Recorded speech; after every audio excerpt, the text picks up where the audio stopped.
Now broadcasting from the Next Gen Conservative Studio in sunny South Florida, bringing you the latest in politics, current events, and pop culture.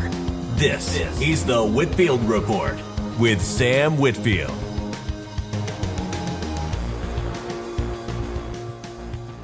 I can't hear you, Sam.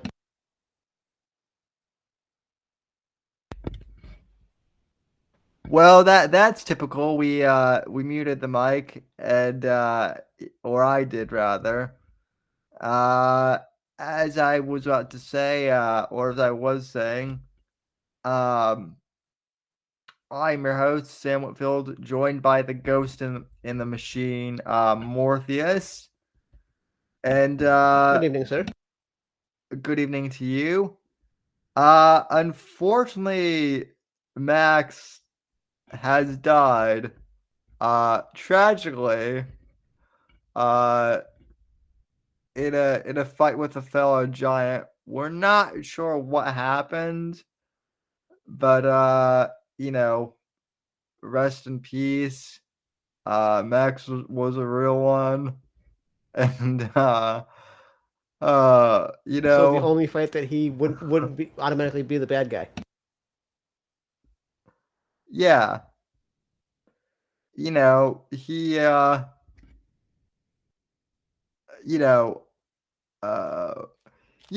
probably should rehearse this bit a little bit more, but basically we don't know where Max is, but we're glad you're here, Glad to be here.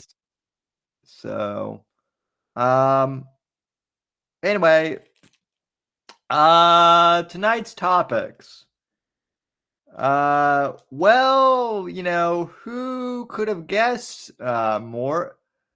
The Supreme Court pretty much struck down Colorado's decision 9-0, baby. to ban Trump from the ballot. 9-0. And now we have all these weird cases like Keith Olbermann, basically like, And Mad Cow.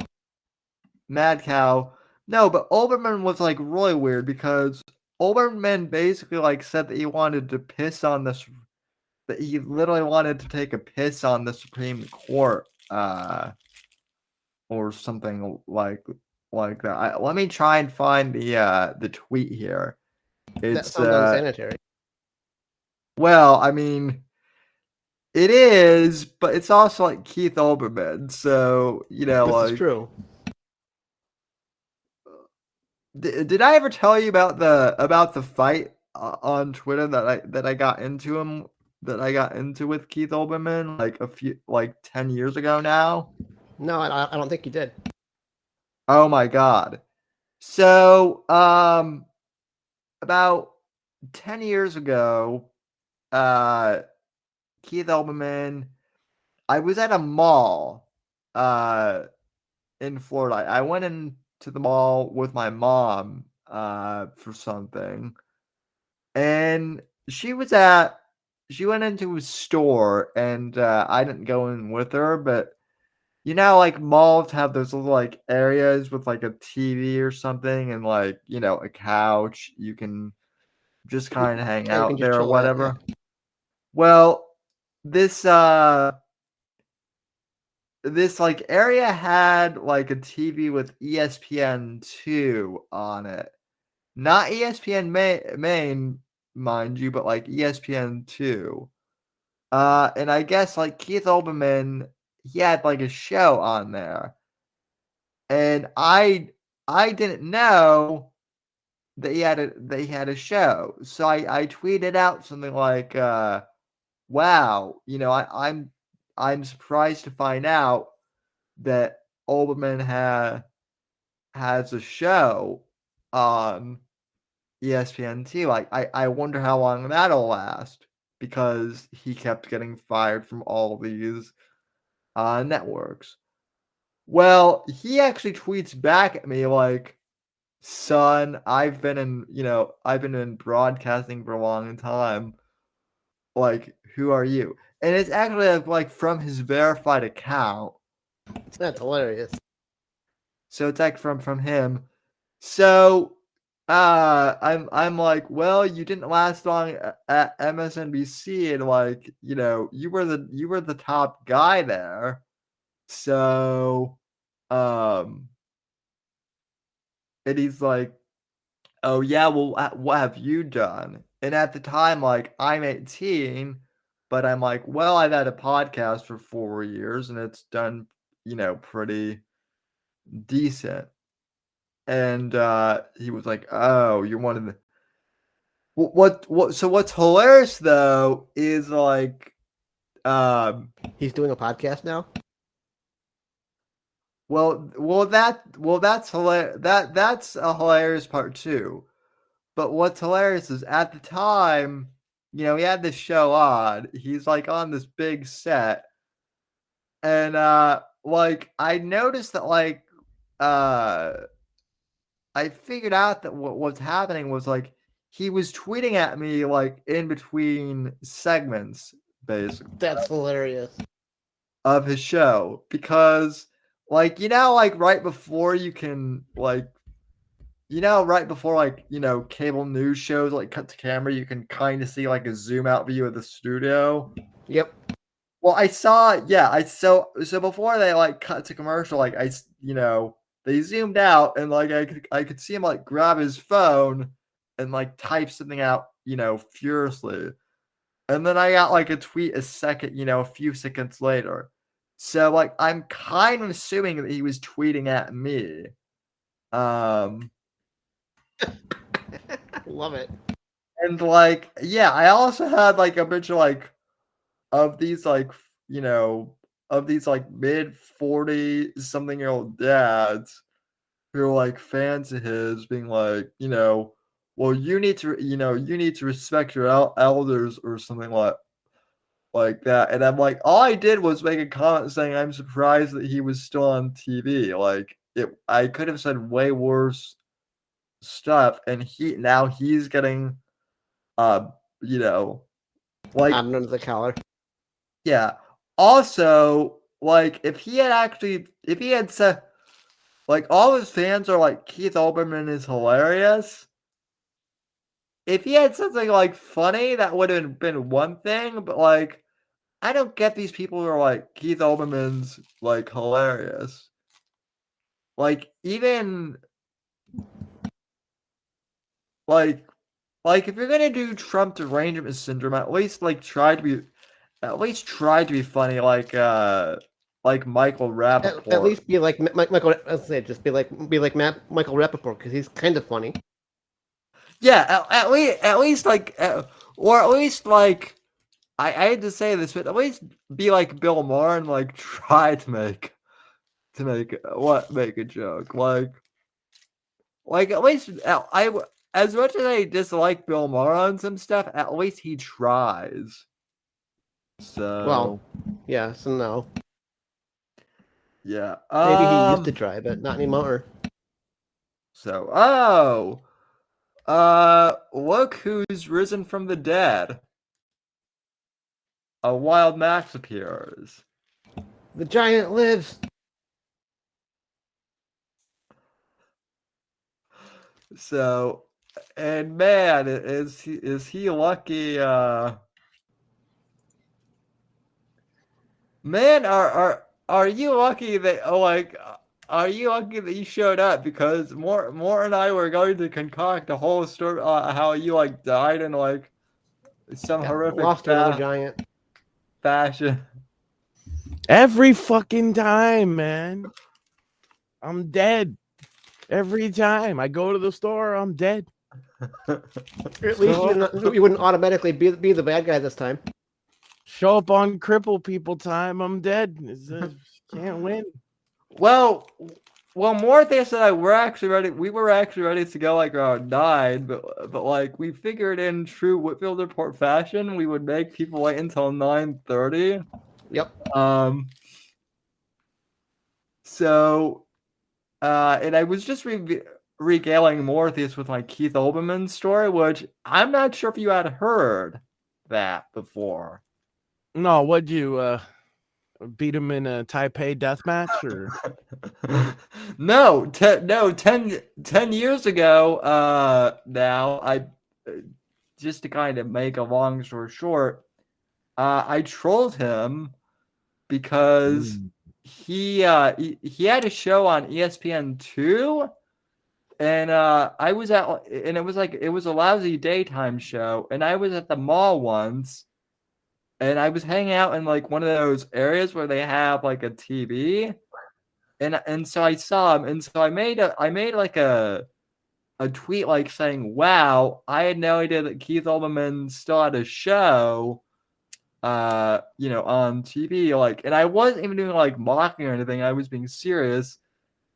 And he comes at me like, being like, "Son, I've been in broadcasting for 30 years now." Like, and this is like 2013 or something, right? So he's like, "What have you done?" And I'm like, "Well, I've had a podcast for 5 years." You didn't get kicked off of multiple networks. Yeah. Also, he blocked me temporarily, which like that was a win. But before he blocked me, I tweeted, well, like, yeah, we'll see how long this show at ESPN2 lasts. And like it lasted like maybe a year and a half. So Yeah, he can't help himself. He's a left-wing edgy boy, and he always has to just he just likes to self-destruct, okay? Don't kink shame him. Still better than feet. He just gets off on everybody watching him fail at life, it's just his thing. Well, no, I realized a few years ago too that he's acting like a more successful Mersh. Yes, he's like Mersh if Mersh made it to the next tier of Hollywood. So it's still the lowest tier, Well, but at least then he would have like a penthouse apartment in New York City where he could like where he could sit. The but reason he'd be why a lot I'm less funny, Yeah. Well, the reason why the reason why I brought him up was because Morpheus and I were just talking about the Supreme, Court, which spoiler alert, SCOTUS ruled that whatever Colorado was doing was in fact unconstitutional. And so I guess Keith Olbermann's response was like to tweet out like, "I'm going to piss on the Supreme Court," like literally. So like I'm pretty sure like is it like urinating on like federal property? That's like assault. Yeah, that would be a sex crime. Yeah. So like he basically just admitted that he's going to get, allegedly. Yeah, so well like he hasn't done it, but like tweeting that you're going to do that is still not good. I wouldn't be surprised if the Secret Service came and had a few words with him. Like, don't do that. You were just kidding, right? Okay. But knowing Keith Olbermann, it wouldn't be the first time that happened to him. You know what I'm saying? Like, he said some foul shit during the Bush administration that I'm sure got him Secret Service attention. His poor public, because like he is I will give this to him, like he is rich enough and famous enough to like he probably does have a publicist, although maybe not now. Like I can imagine like he did at some point have a publicist. Yeah, we can probably confirm that. Well, I can imagine though at some point like his publicist was like, I fucking can't anymore. with this guy. I imagine it's a case of like his publicist quit rather than just out like After multiple incidents of like, Keith, you got to knock this off. We're trying to run a business here. Yeah. What's even funnier to me though is like all these liberals are like shocked that like the Supreme Court ruled the way they did. Like, is anyone really shocked by this Because they don't decision? understand how their own country's rules work. Right? And so when it works against them, they're very angry. I am shocked that That's it wasn't not fair. 8-1 though.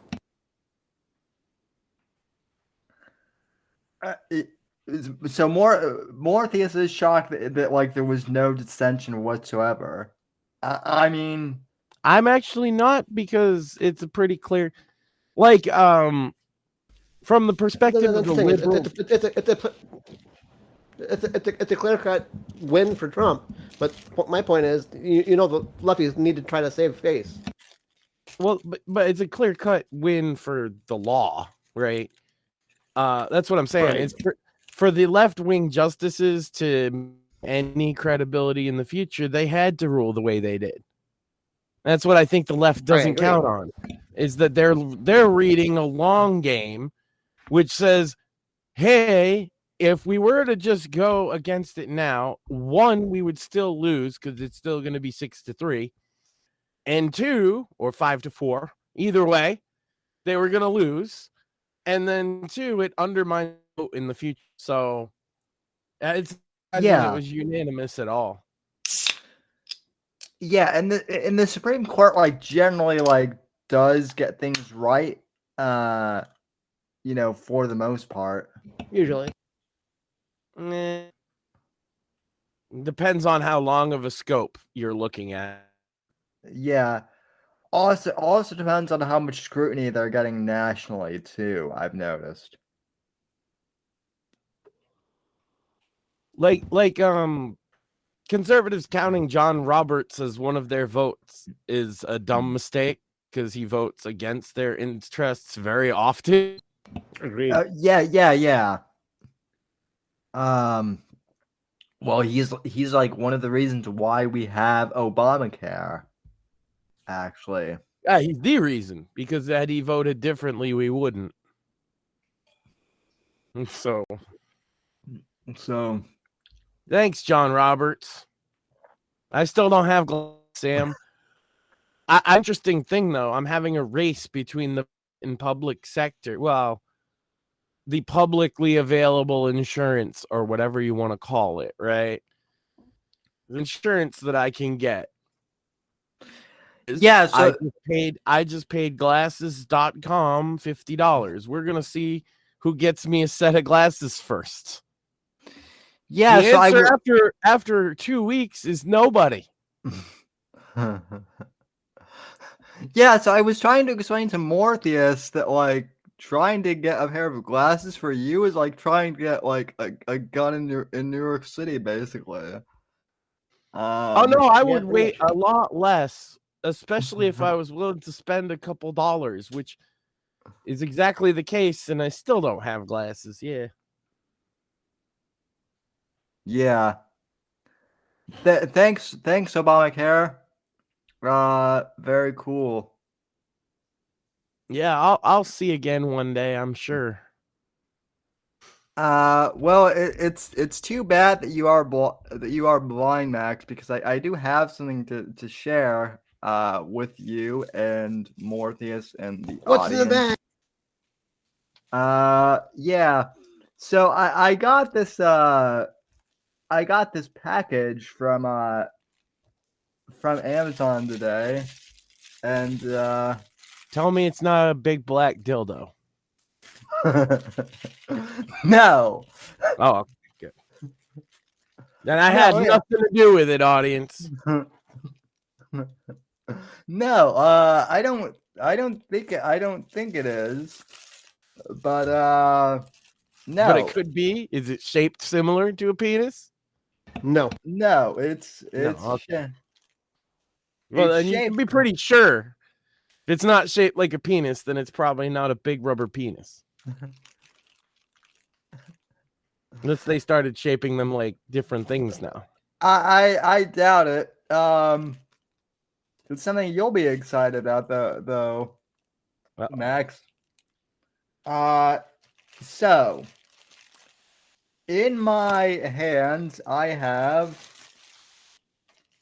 the print proof copy of the Fourth Estate. Fancy. My new novella, which Very comes nice. out on March 12th. And I regret that Max is blind right now because he probably can't see the gorgeous cover. I saw a nice Yeah. close up of the picture you sent earlier. I Oh, especially appreciate that it's like an author copy because it says not for resale. Yeah, it is. This is what's known as a proof copy, but you know, the whole book is here. It's printed on white paper instead of like off-white like the first one was. And it comes out on March 12th along with the ebook version. So both versions will be available to order same day on Amazon. And yeah, very excited. And thanks to those of you who have pre-ordered already. And you know, next week we will probably announce the winner of the contest for who wins a free copy of the paperback. So if you haven't if you already go to Amazon, pre-order the ebook, and you could win a paperback version of the Fourth Estate.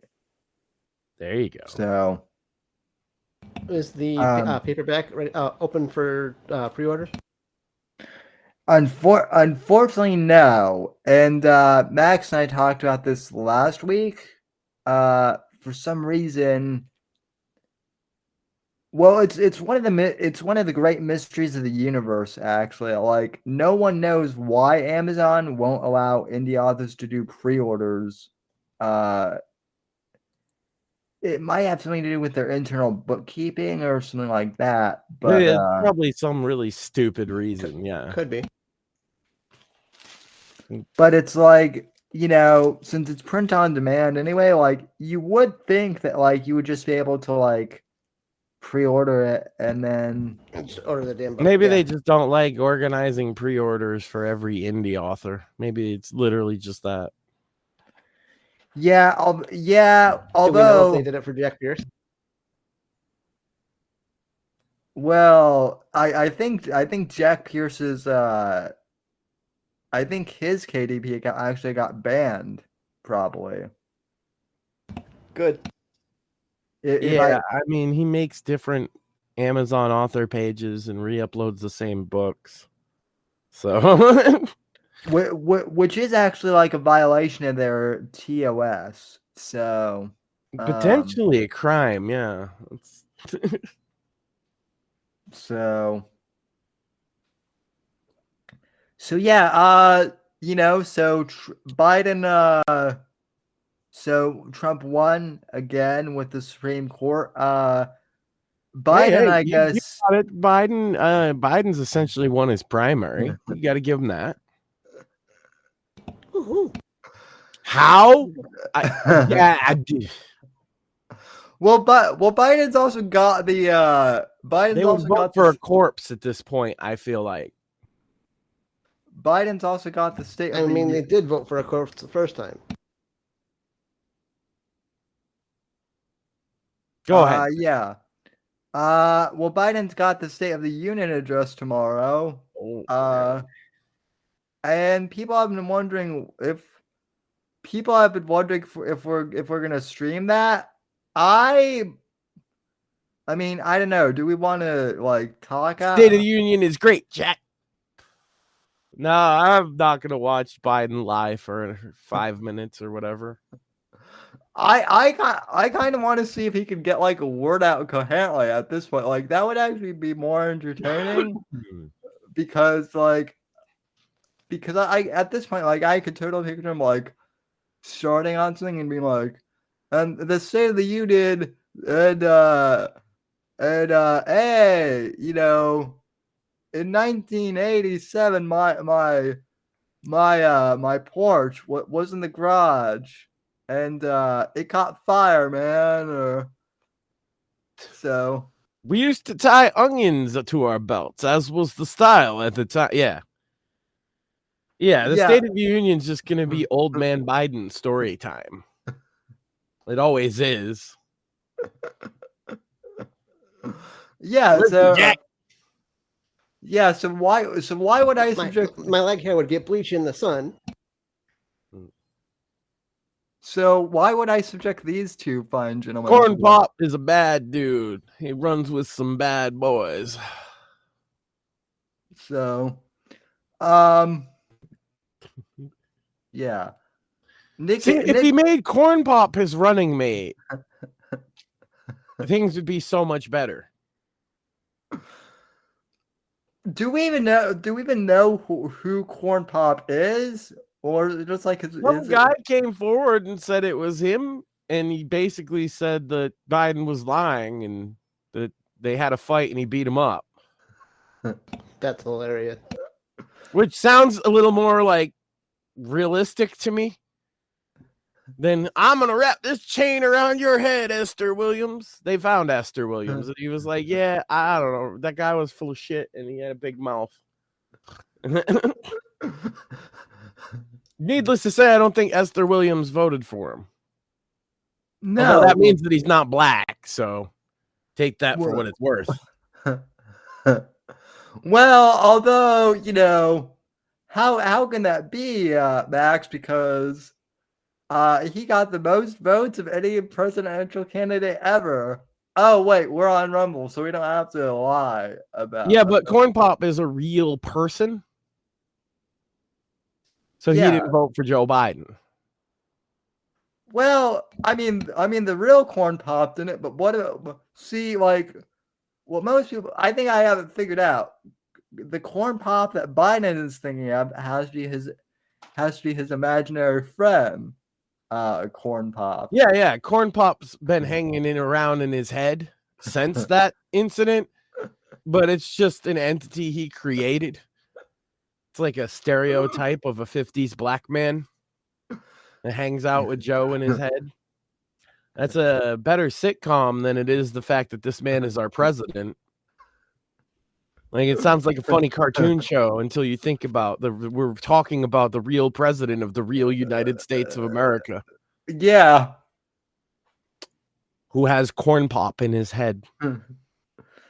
Well, and that's probably not in the worst thing he has in his head either. So to be in Joe Biden's mind would actually probably be like, that would be fucking terrifying. I don't know. Look at him sometime. It seems like he has a lot of fun in his mind. He's always happy with his ice cream and his listen up jacks and his come on mans, you know? He's like a little kid. Yeah, my kid has started taking it. Like, I think all the kids do now. They say, come on, man. Well, yeah. I mean, why wouldn't you? I mean, so he is good for something. He is good for something. He gave kids the perfect out to when they're doing something wrong. To just come on, man. Come on, man. We're gonna do the thing, you know. You know the thing. So plus, like, if you're a kid, Biden lets you shit on all the institutions that normally kids would have to respect. Like, why would you say the Pledge of Allegiance? It's not a trans flag you're pledging to, so they put that one above the American flag at the White House. So clearly that's the one you're supposed to pledge allegiance to. Yeah. Yeah. I'm and saying, Sam, I said it last year. I still mean it this year. I think it would be very punk rock to burn pride flags for Pride Month. you know what? Like I agree. And I not only do I agree, but I'll take it one step further. I know gay people who would probably be into that too. I All was just telling people about when I went to Straight Pride, and I'm like, yeah, there was a gay couple marching with us because they got told they couldn't march at Pride because they were Trump supporters. yeah. They asked us Well, if they could march at our Straight Pride, and we're like, yeah, sure, why not? well, Morpheus and I were just talking about this before we went on air, but like we're also getting more put out a tweet earlier, like we're getting sick and tired of quote unquote disability representation in gaming because well, I'll let Morpheus take this one since he No, it's so fun navigating a wheelchair in real life that you guys just want to transfer that experience over to your fantasy life, right? And Oh, so yeah. instead of having cool powers and escaping reality, right, you can simulate the everyday boring shit of walking around with your wheelchair. Yeah, I mean, that's what you've dreamed about for a video game since you were a kid, right? No. It's Oh, no, it, it's worse than that, Max. The fucking Yeah, no. wheelchair I they know it's fucking worse used than for this that. piece I'm of just shit saying, isn't that was the funny? fucking junker from fucking hospitals. You guys are supposed to want that, right? Isn't that's representation? They can Yeah. shove that representation right up Have the a fucking ass. have a character that their weakness is stairs. I'm sure that sounds like a lot of fun for you guys, right? No, what's worse is that like the wheelchair that they always Dungeons get. and Dragons is doing that too, and I'm like, why do you need a fucking wheelchair? There's magic. How they getting in the dungeon? No. My wife says how they getting in the dungeon. No, they have to make all dungeons wheelchair accessible. Okay, but if they're gonna give us a 'Cause I'm wheelchair, the evil dungeon master, Sam, right? And I gotta make sure that my dungeon is wheelchair accessible for the hero to come stop me. yeah. Mhm. Just evil dungeon master things, you know. I'm the lich, you know, and I'm resurrecting the dead, and I got this cool cave, right? But I can't use it as my lair because it's not zoned for heroes with disabilities. Yeah, that makes games so much more fun, that realism, especially for handicapped guys. You know, I'm sure, Sam, you've just always wanted to play as a guy in a wheelchair. You could pick anything in the world, and that's what you're going to pick, obviously. Well, so here's the thing: like, if you're gonna like write a disabled, Why would you want to be a big Chad barbarian? Right? You could be a guy in a wheelchair. you know what would be funnier? What would be even funnier though is if you decided, Max, that you wanted to be Which because- is why I think having the option is fine, but I think that at some point you get to the front of the dungeon and the joke falls apart because it's a cave. What did they put in ramps? Yes, you have to put in fucking ramps, Sam, or you're not officially sanctioned by Wizards of the Coast. and what dude? And so what does Wizards of the Coast fine you for that shit? Like No, but you're not supposed to. That's why their new game's all online, though, so they can try and moderate this because they're retarded and they think that's a good idea. No, but I wanted to hear what Mort's is worse than they think that you want to be in a wheelchair in a video game. What's worse than that?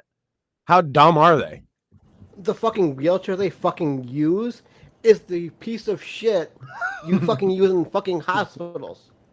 That if you fucking did that jump in the fucking graphic, it would any fall other the fuck wheelchair. apart. It's like the people with the Black Lives Matter signs, and they've never had a black person in their home, but they got the sign out front. It's the same. They know that wheelchairs exist, and they've been to a hospital. They've seen them before. Clearly, that's what you guys only use. fucking chair they use. Yeah, like one of the games that more was like posting had like a screen cap of a girl like doing like amazing stunts like in like one of those hospital wheelchairs, which is laughable. Now granted, crumple. Now granted, like loops and shit on it. Yeah, no, literal fucking jumps. Now granted, like there actually are wheelchairs that like that Paralympians use for like extreme sports that like but they're the ones with them big wheels and they're kind of angled in such a way and they're like for athletic competition. Yeah, but like that's the thing though. If you're gonna write a disabled character and have them like doing stuff in the wheelchair. No, Sam. If you write a black character, they have to be a gangbanger. If you write a wheelchair character, you see. I guess they have to be a comedian, don't they? I'm pretty sure that's it. So if you make a female character, she has to be barefoot in the kitchen all the time? Yeah. No, if you make a female, my wife says, does a female character have to be barefoot in the kitchen all the time? No. Female characters are the only good ones. They're the only ones that can do all the things. Yeah, but like, in fact, female characters should get like just +5 to everything out of the gate. Unless they want to do shit like start a family and whatnot, because then I'm just saying, if you're a man, you're playing on like -5 difficulty already. Yeah, that's true. I mean, unless you're that's why you get +5, is because we're already operating on a deficit. Unless you're a gay man, in which case like that kind that's of like a -3 these days. If you're just gay, right? It gives you like a point, but not much. You have to be some kind of intersectional to get points. It's kind of like you're like a 4, right? Because you're still a straight white male. You just got a fucking wheelchair. Yeah. And if anything, you're worse because you're a conservative too. So you might actually be a 6. Yeah. Because you're not a proper ally. Yeah. God forbid, Sam, when presented with a fantasy world where you can do anything, you'd maybe just want to have magic powers and fly like any other person, right? Yeah. No. You want to be in a way. The thing is, though, you could totally make an awesome like wheelchair centric game, right? Like control it sort of like Tony Hawk, but add in like shooting. That'd be awesome. You drive in the wheelchair, you can do tricks, and you can shoot the bad guys. Yeah. Well, we'll see the thing, but that's using it as like a gameplay mechanic to do something fun instead of just to represent. Yeah. Well, see, like I actually wrote a disabled character for the Fourth Estate. But is he a comedian? He should be a comedian. I'm not gonna spoil it. It would be funny just because that's the trope, right? Because of Jimmy. Well, you guys. Well, I mean, you're either Jimmy or Timmy, right? Unfortunately, that's your choices, and you two guys are obviously Jimmy. Yeah, Shmuley's a Timmy, but that's okay. Shmuley's a Timmy. Yeah, he's just like a force of nature. But it doesn't matter what he actually says, you get his point. He's a Timmy. Yeah, that makes sense. What did you think I meant? No, well, I was gonna say that like Shmuly's like a stan or a. No, because Stan or Kyle or something, they'll come to like the proper lesson at the end of the episode. No, and frankly, you're not really a Jimmy. You're more of a Butters. How am I Butters? How are you not Butters, sir?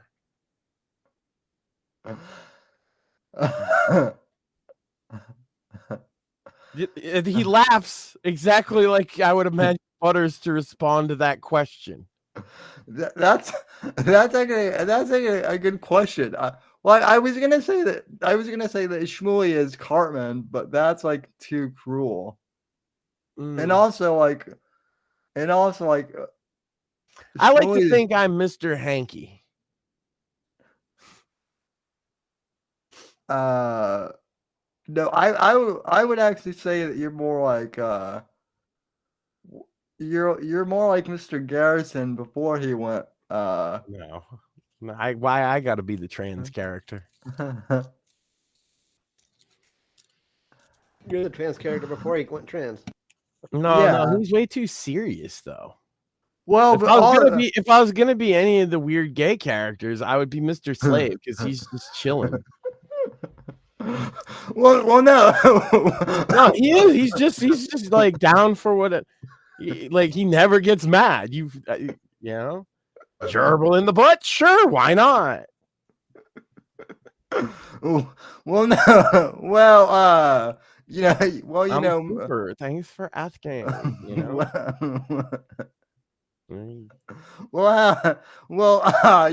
Reddit already declared Mersh to be Mr. Slim. That's fair. Although that might be a better. Mersh is Cartman. Yeah. Yeah. Mersh is exactly what would happen to Cartman in real life, right? Like maybe a little bit of fame, poor, gambling addiction. Yeah, like that's very Cartman. That's why you're Butters, though, because you're like immune to his abuse. Because you're just too fucking nice. Yeah, but also like Butters. Mort the Jimmy. Mort fits the trope, but you're a Butters. Yeah, but also like Butters does have like an evil streak too. So yeah, no, actually, yeah, you're right. I am Butters too. I am Butters. Yeah, there's worse to be for sure. No, I'm probably Kenny actually. And then I look at chat and Resisted One says he'd be Kenny. Yeah, the poor kid who like makes comments that only the people really, really in the know would get. Yeah, I could be Kenny. Kenny's awesome, actually. Yeah. Like when he got the cats pissing in his face to get high and go into heavy metal. It was pretty cool. Because hey, if you were like 10 and you got sent off into a magical land of big-tittied women telling you you're the hero, you might have the cat pee in your face again a few times too. Because that's pretty cool. Holy crap, it all makes sense. So that's why Morpheus is into cats. I get it now. That's it. I plead the fifth. The cat pisses in his face and he's off to the heavy metal. Yeah. What's That's that? the only reason anybody's a cat person, if you didn't know, is that they piss in their face and get them high. Well, that explains why Merch has like 3 of them. So 3 cats, 2 strokes. I'm just saying, he's due another one. At this point, like Jim is going to outlive all of his enemies. So that's wild. Me too, apparently. Yeah. Johnny Fox says that the Cringe Coffee House is what was it? An organized gang stalking terrorist organization. No, that's fine. So I just want to deny that. I just want to like point out like no, the Cringe Coffee House is just like a YouTube show that I do where I watch stupid videos like his and we have a laugh over coffee. There's no gang stalking, there's no swatting, there's no docs. Like, he's a crazy person is what I'm trying to say. And I'm not an elite super hacker, for the record. Yeah, but I mean, you have Shmuley in your ranks, so like that's why people think that Guess. like people attribute like all this nefarious shit to Shmuley. Well, it's great because they used to attribute it all to me, all the shit that he actually did. Yeah, I know. So it's about fucking time he got blamed for some shit he didn't do. I think that's very funny. But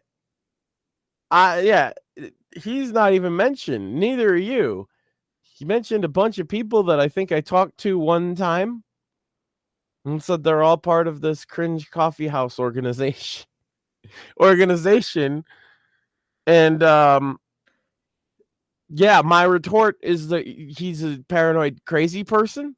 I think that's a fair response. And also he's really mad because he made like dirty sex tapes and they got leaked on Kiwi Farms, which is understandable. I probably wouldn't make dirty sex tapes and send them to people then. Yeah. Also, what did we learn, kids? Also, like, don't plagiarize. Right? That's a good lesson from all this as well. So he's plagiarized his books by stealing credit from the co-author. He plagiarized a guy's YouTube video, according to him, because he didn't even do commentary on it. He got more ad revenue off it than the kid. The kid's like 17 or 18-year-old kid. And he's just mad this guy stole his video and did a reaction thing on it and got more fucking views than him. And I think that's fair, right? Remember when he said he had a contract with Penguin Publishing, which isn't as impressive as he thinks, right? Yeah. Especially having all of these authors on your show now that are like jumping off of the major publisher bandwagon in droves and making money for themselves for, in some cases, the first time in a long time to make good money. Yeah. Here comes the Johnny Fox. He's like, oh yeah, you know how cool I am? I'm doing the thing all the cool authors are running away from, like it's fucking toxic. Yeah, well, and then he's lying. It's why? Because he doesn't know, right? Because if he actually was this insider he portrays himself as, he'd say, yeah, I'm trying to be an independent author, because that's what all the authors who are going independent are doing. They're making a point to say they're independent because that's hot in the market right now. Now, here's old Johnny Fox. He read a Stephen King book from 25 years ago about writing and decided he's a fucking insider. It's great. Now, granted, like, I will give Johnny the benefit of the doubt. Like, 10 years ago, being an indie author wasn't being like a self-published indie author. Yeah, but he lied about Penguin Publishing like a year ago. Yeah, no. Well, they were in court. And that's the only reason I knew how badly they were doing, is because they said 90% of their authors, they said this in court during a federal hearing with the SEC. 90% of their authors sell less than 12 books. Yeah. That's why their business was not doing well. Yeah, well, and also now they're really screwing themselves over because they're basically saying that anyone who uses AI, like at all for any reason, even if it's just like for proofreading and shit, like they won't allow. Yeah, because it's the whole SAG thing, right? Yep. Yeah. And so so the Screenwriters Guild influences the whole thing. And the idea is, guys like Stephen King don't want any AI used, right? Because that fucking makes it easier for everybody else to do things, and he's got a monopoly. Guys like girls like Heather Graham, they have a vested interest in not having AI in essentially flooding their genre with crap.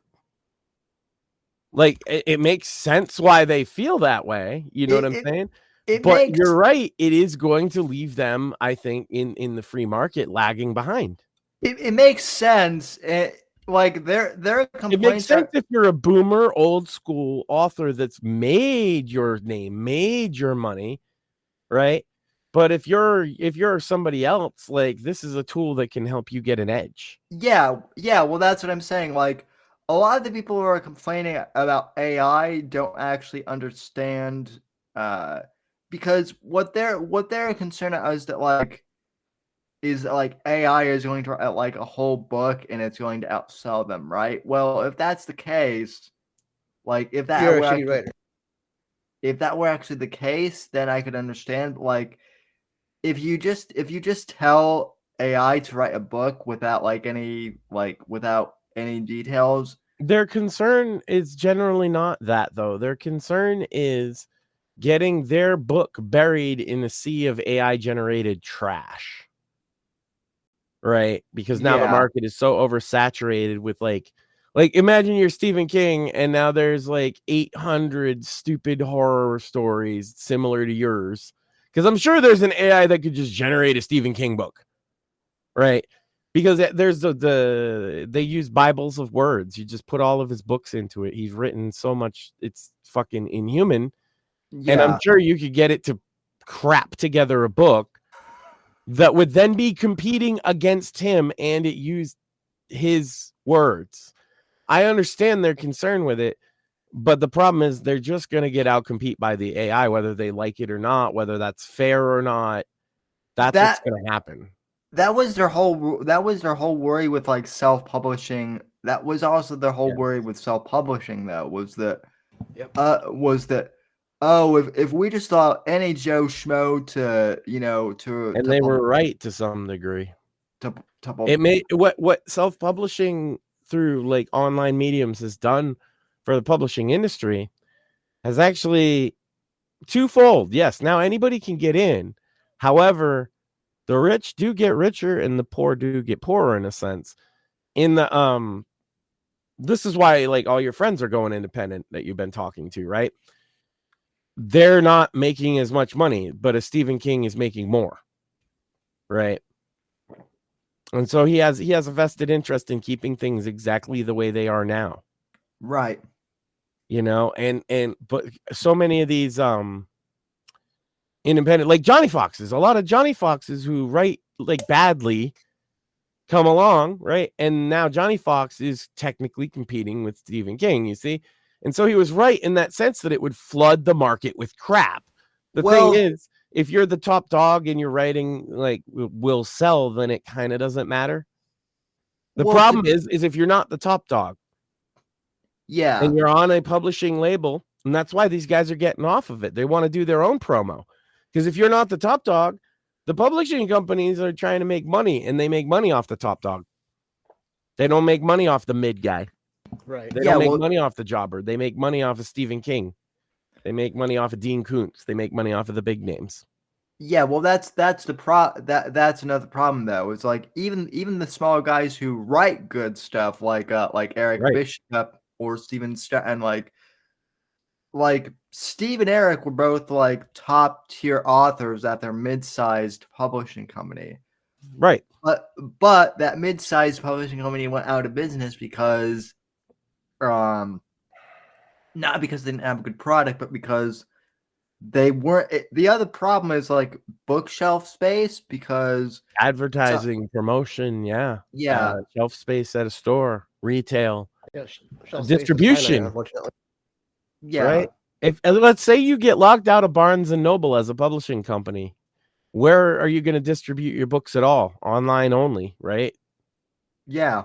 That's pretty much it. If you're not distributing in Walmart, and if you're not major publisher deal, top 10 author, you're probably not, right? Then your next thing is you got to be at a bookstore. What other besides Barnes and Noble is even left that's a real brick and mortar bookstore? Well, they have Books a Million out here, but like that's Local. Yeah, local chains. They have local little bookstores, but there's nobody else competing with Barnes and Noble on a national or international level. If your publisher doesn't have an in there, then they might as well not be promoting you at all. Unless they're doing 90% of your online outreach, right? And that's why these guys are leaving, because the promoters are going to. So if you're on Penguin, like Johnny wanted to pretend to be, they're promoting their big, top heavy hitters because that's where the money's at. And at this point, you're only there as like a tax write-off. They expect you to sell less than 12 copies. They're not even going to promote your shit. So you're on this major publishing, but it means dick all, because you're not getting. I mean, it's just like in the music industry, right? It's like if you're not getting your product in front of people who might buy it, it means fuck all. It means nothing, yeah. And these guys are doing a much better job of doing that themselves because they're passionate about their product because they care. Yeah. Well, and also like all of the people and Eric explained this too. Like, even when he was with a publishing company, like he still had to do all of his own promo, all of his own. Yeah, which defeats their whole purpose. That's what they're supposed to do. Right. So that's what the deal is basically distribution, which is huge, which he obviously would still have had that. So at least his book could get out there through them. But I'm sure he was doing his own social media. I'm sure he was buying his own ads or anything like that. Of course. And then at that point, then what the fuck? I could go for free, hit up Amazon and have them publish my book to the same audience and do all the promo myself, And again, I don't think that you would get a chance, like somebody like you, a first-time author like that wouldn't have gotten a chance to get your book in front of as many eyeballs if you did it that old school way. Right. No, I can almost guarantee you that in my case specifically, maybe they would have let me write a book, but they would have said, "Hey, we want you to write a book on being," like they would have said, "Okay, we'll give you a contract, but we want you to write a book on being disabled." Yeah. Or something like that. Or maybe even just politics, because that's what your show's about. Right. But that's not what you wanted to write. And so what you ended up writing was a thriller because that's what you wanted to write. Yeah. And lo and behold, listen, I was not expecting to sell 100 copies of my book in less than a year. It's been wild, man. And just watching it continue to roll in, I'm obviously think this next book is going to do much better. I'm hoping it is. I'm not it is a little I wouldn't say I'm worried is not the right word, but the thing about pre-orders is cautiously optimistic. I am cautiously optimistic. You've already done the part, though. Just remember that it's out of your hands. You're handing it to the world, and you'll see what happens. That's the hardest part for any artist, really. Well, the part where you've already handed it in, it's out of your hands, and people are either gonna really love it or not. That's tough for any artist. Well, and it's well, and the other thing too is now I'm in a stage where I'm just waiting because it comes out on the 12th. That's why that's the hardest part. If you've handed it in, it's not out yet. Yeah. You're not seeing the reviews or anything yet. And that is literally the hardest part for an artist who's going to like release their art. Yeah. Is that waiting period in between when you're done, you know what's in it, right? You know how you feel about it, and you don't have the feedback how anybody else feels. It is a scary time, but you're doing fine, man. And I do think it's gonna do better. We have a better like promo system in place. We have people that will help you. You know? Yeah. Well, the other thing I will say is that like this book is just like much better. Like it's much better formatted than the first one was, and that's partially because like the first time, and I've talked about this, like I really, my initial release was like I was gonna do an ebook only. I did not. The thing it is like I did not anticipate that people would want a paperback. Yeah, I'm one of those that I have to physically have the book in my hand to be able to read it. I can't do an ebook. I've tried. Same, especially with fiction with me. I can read an article on a phone or a device, but to read a book, I want to have it in my hands. Have either of you looked at like have either of you used a Kindle?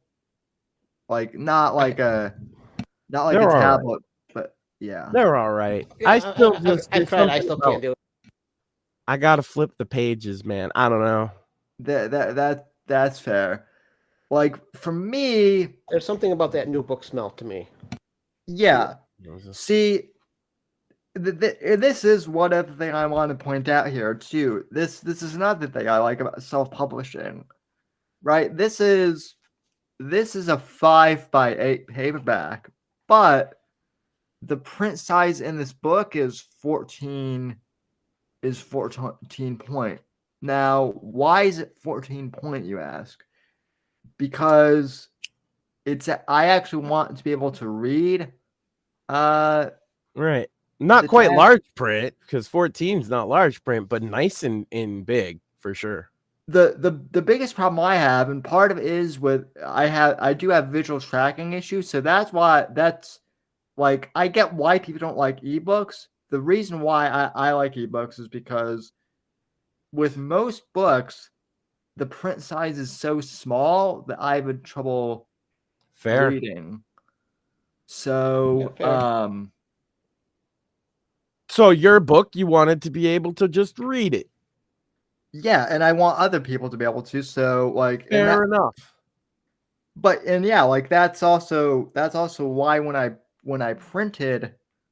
did the paperback version, I'm like, is there a way for me to boost the the font size and yet still have it be like a a paperback like format? Turns out there is. So baller. That might be your format.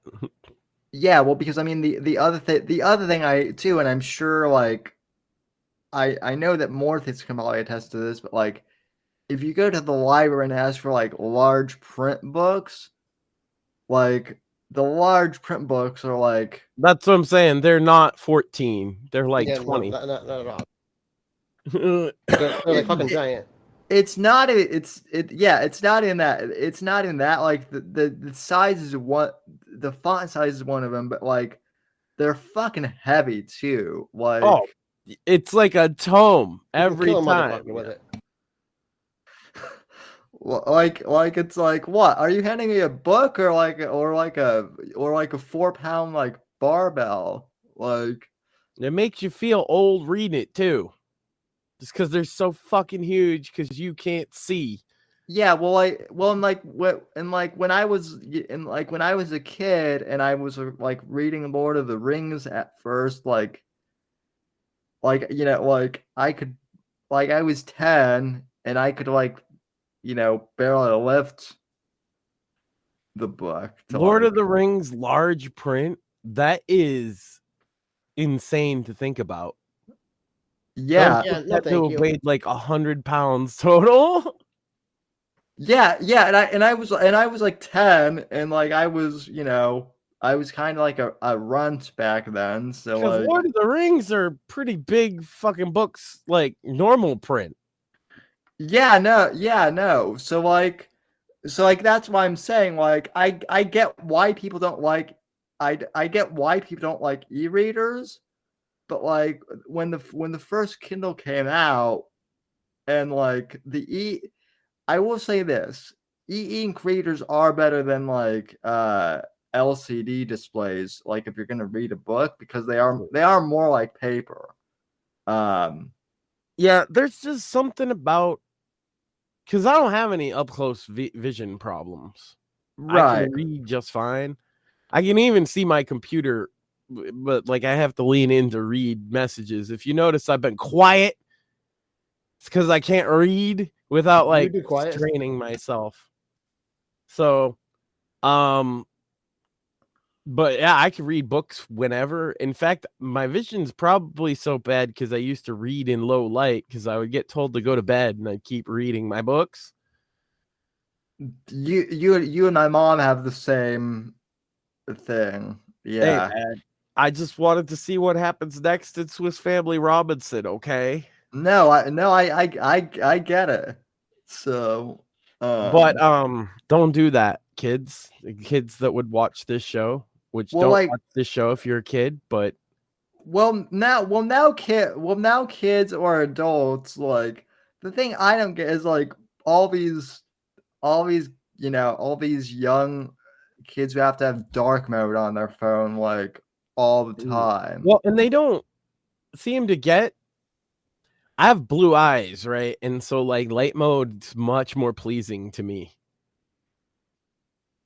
You know, it just I don't, and so I don't care that you say it's old or outdated or weird. Yeah, but like dark mode on like in broad daylight just seems weird to me. I'm a dark mode freak, and yes, during the day. Well, I never turn it on. I didn't even realize this was a thing until recently. Well, but also Morpheus, like you're a vampire, so that kind of like also facts. That kind of makes sense that you would like dark mode. Well, like I don't know. I'm also from a place where we get snow a quarter of the year. Pretty bright out. Have you ever? You're from Colorado. Only you walk out. Yeah. You walk out on a sunny day with the snow on the ground, and you go blind for a second. Yeah. Like people think it's crazy that Coloradans wear like sunglasses in winter. Yeah, there's a reason why we wear sun. Yeah, when the sun shines right off of the snow, it doesn't bother me at all because I have blue eyes, and that's kind of what they're like evolved to. You notice the people with the blue eyes tend not to come from warm places, and that's why, because hunting in the snow, you want to have vision that can accept that much light. So for me, like there's certain kinds of light that I need, like light mode. Like and now everything defaults to dark mode, and I have to turn it off. Yeah, it's weird. I know the kids, too much light. They're sensitive little fucking creatures. Too much light, too many loud words. Gotta have my headphones on. Oh, right. Can't make phone calls. I gotta text, but even texting is hard. The life of a fucking Zoomer, man. I fucking God, you goddamn over sheltered, sensitive little fucking weirdos. I can't talk on the phone. That's so hard. I actually tell people to call me and don't. I actually tell people to call me and not text me. Yeah, but you can get away with that. Because you just be like, do you think I'm good at texting, motherfucker? You know, and they'll be like, fair. Not everybody else. Because they'll be like, but I don't like phone calls. No, it's so hard to talk to a human being. No, I still get that typical response from Zoomers, though. That's when you just hold up your hands and be like, you want to text with these? Could you just talk to me? Are you sensitive little bitch? See, is it so hard to fucking ring? Look, I used to be the guy that was like, yeah, I hate talking on the phone. I'd rather talk on the phone than text. Jesus. Yeah, see, yeah, well, I will say this, having full keyboards now on phones is really nice. But what I used to mean by I didn't want to talk on the phone, Sam, just for clarity's sake, is with bitches, for hours. Right. No. Right. It's crazy to me that these Zoomers are I can't have a business conversation in 5 minutes on the phone. It ruins my whole day. Bitch, are you serious? You can't be serious. They're serious, Sam. No, I know they are. I know they are. It's sad. And we're supposed to be empathetic to that. Oh, you poor thing. I understand how hard it is talking to other human beings sometimes casually about professional things that don't involve your fucking feelings. What is wrong with you kids? You're all a bunch of fucking pussies. Or that fucking psycho a couple months ago, chick was fucking whining about fucking professional places not being time inclusive because she couldn't or wouldn't be on time. Oh yeah, it's so hard to be on time for things, and yeah, they think that their problems in life are so hard, and they're like, yeah, the system, blame capitalism, overthrow the. Their problems are I don't want to show up on time to work, and I can't make a 5-minute business phone call. That's what they want to overthrow the system over, guys. Just so everybody knows. These spoiled, entitled little fucks. You know what though? Honestly, suck it up and pick up the phone. We need our system to some degree, you idiot. Honestly though, if you think these guys would be the worst people to ever try and overthrow a system because none of them would ever be on time. Oh no, they can ruin the system just by existing. But that's all they're good for. And see, the communists know that because the first thing they do when this works is kill those people.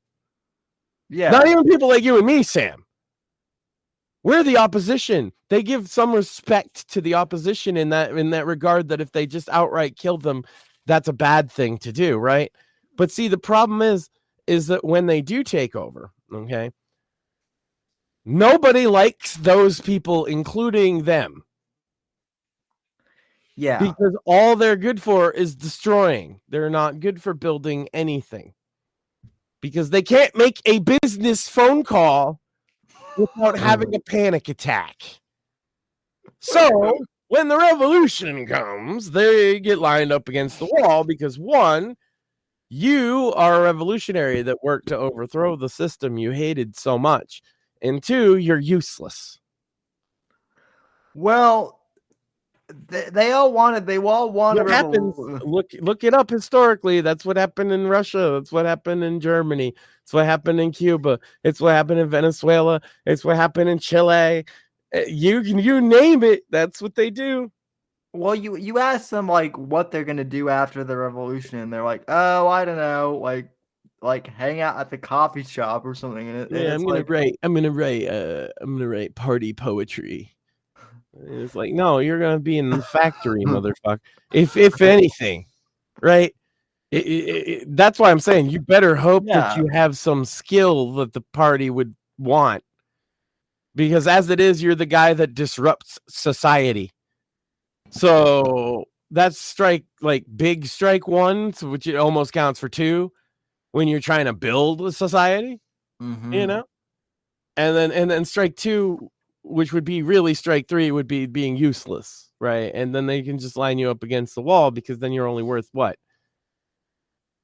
The $3 that the bullet cost? You're barely worth the bullet. Yeah, they got to calculate that. If you're in Cambodia, what they would often do the bullet was too expensive, so they just beat you to death with the butt of the rifle. But it's the same people. It's the same people. Yeah. It's the same people who can't make a phone call that this happens to. Just want to be real clear out there. If you're one of those and you say, oh, it's too hard, I can't make a phone call. And if you're on the left, so you're probably not listening to this show. Yeah. When the party takes over, they're just gonna beat you to death with the butt of a rifle.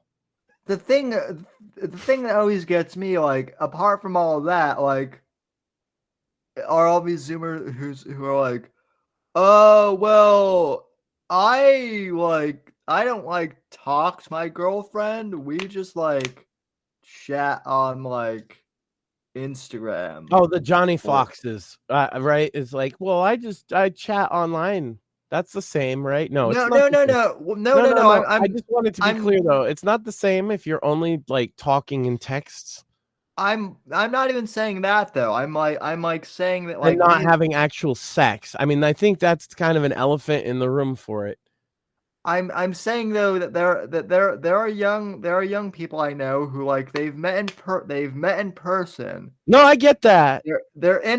So granted they are ahead of Johnny Fox in that sense, but then they act like Johnny Fox in communication because even though they know each other IRL, they don't hang out IRL. Yeah, this is what I mean. That's the same thing. I don't care if you met them in real life. Okay. Right? Okay. You don't date on a text chat, Sam. That's not a date. No. That's playing. Like that's like online RP or something. That's not real. Yeah. God, this is why like Zoomers. How do you have the mindset that that's even remotely like close to the same thing? Like, I don't care if you met them in real life. If all you're doing is like, oh, you look so hot, baby, with your thumbs, you're not fucking, you're not really doing much. Yeah, no, I agree. Or even with the sexting, that's what Johnny Fox was doing. What's the difference? You know what you could be doing with your thumbs? Actually taking off the fucking bra. Yeah. You say, hey, these thumbs point to an awesome guy, and then you point to yourself or use some other corny, stupid pickup line that you might use on text. That's the funny thing is maybe some of their game might even work. I don't know. Probably not, though.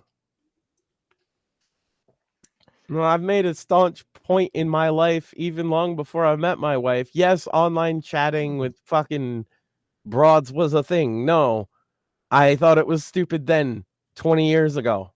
I think it's stupider now.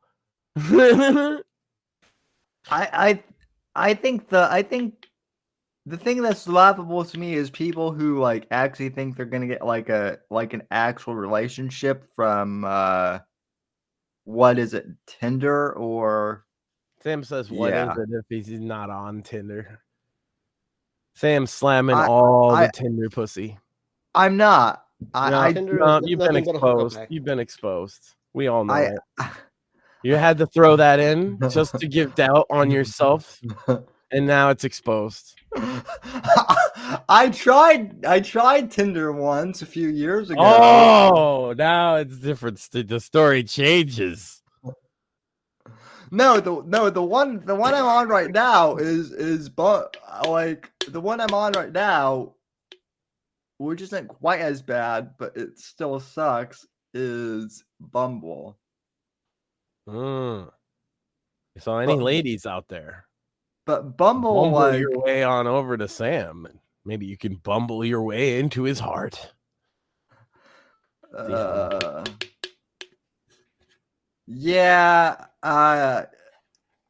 he'll certainly bumble his way into your heart. Listen to him. Bumbling his way out of this bit.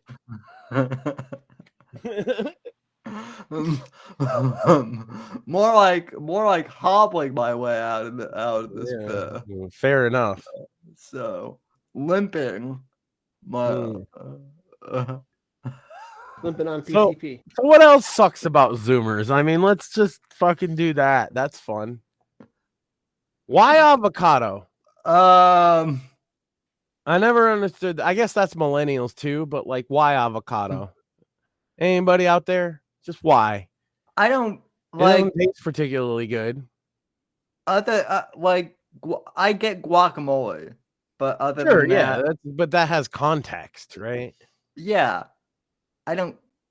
It's It's also a, not something that's not like the first thing I'd reach for, And I certainly wouldn't think to myself, I want to put that on toast. it's a California thing. It seems, They must like grow a lot of them and they're trying to sell them. It's a scam. yeah. I Well, got you. it seems to be more like a regional thing I've noticed because like I don't know. They get that shit at Dunkin' Donuts. I can't help but laugh. It's like, ain't you bitches ever heard of like a bagel with cream cheese? Yeah, but again, it's like that. The thing with it too is everything has to be new and it has to be trendy, and we can't have things that are normal.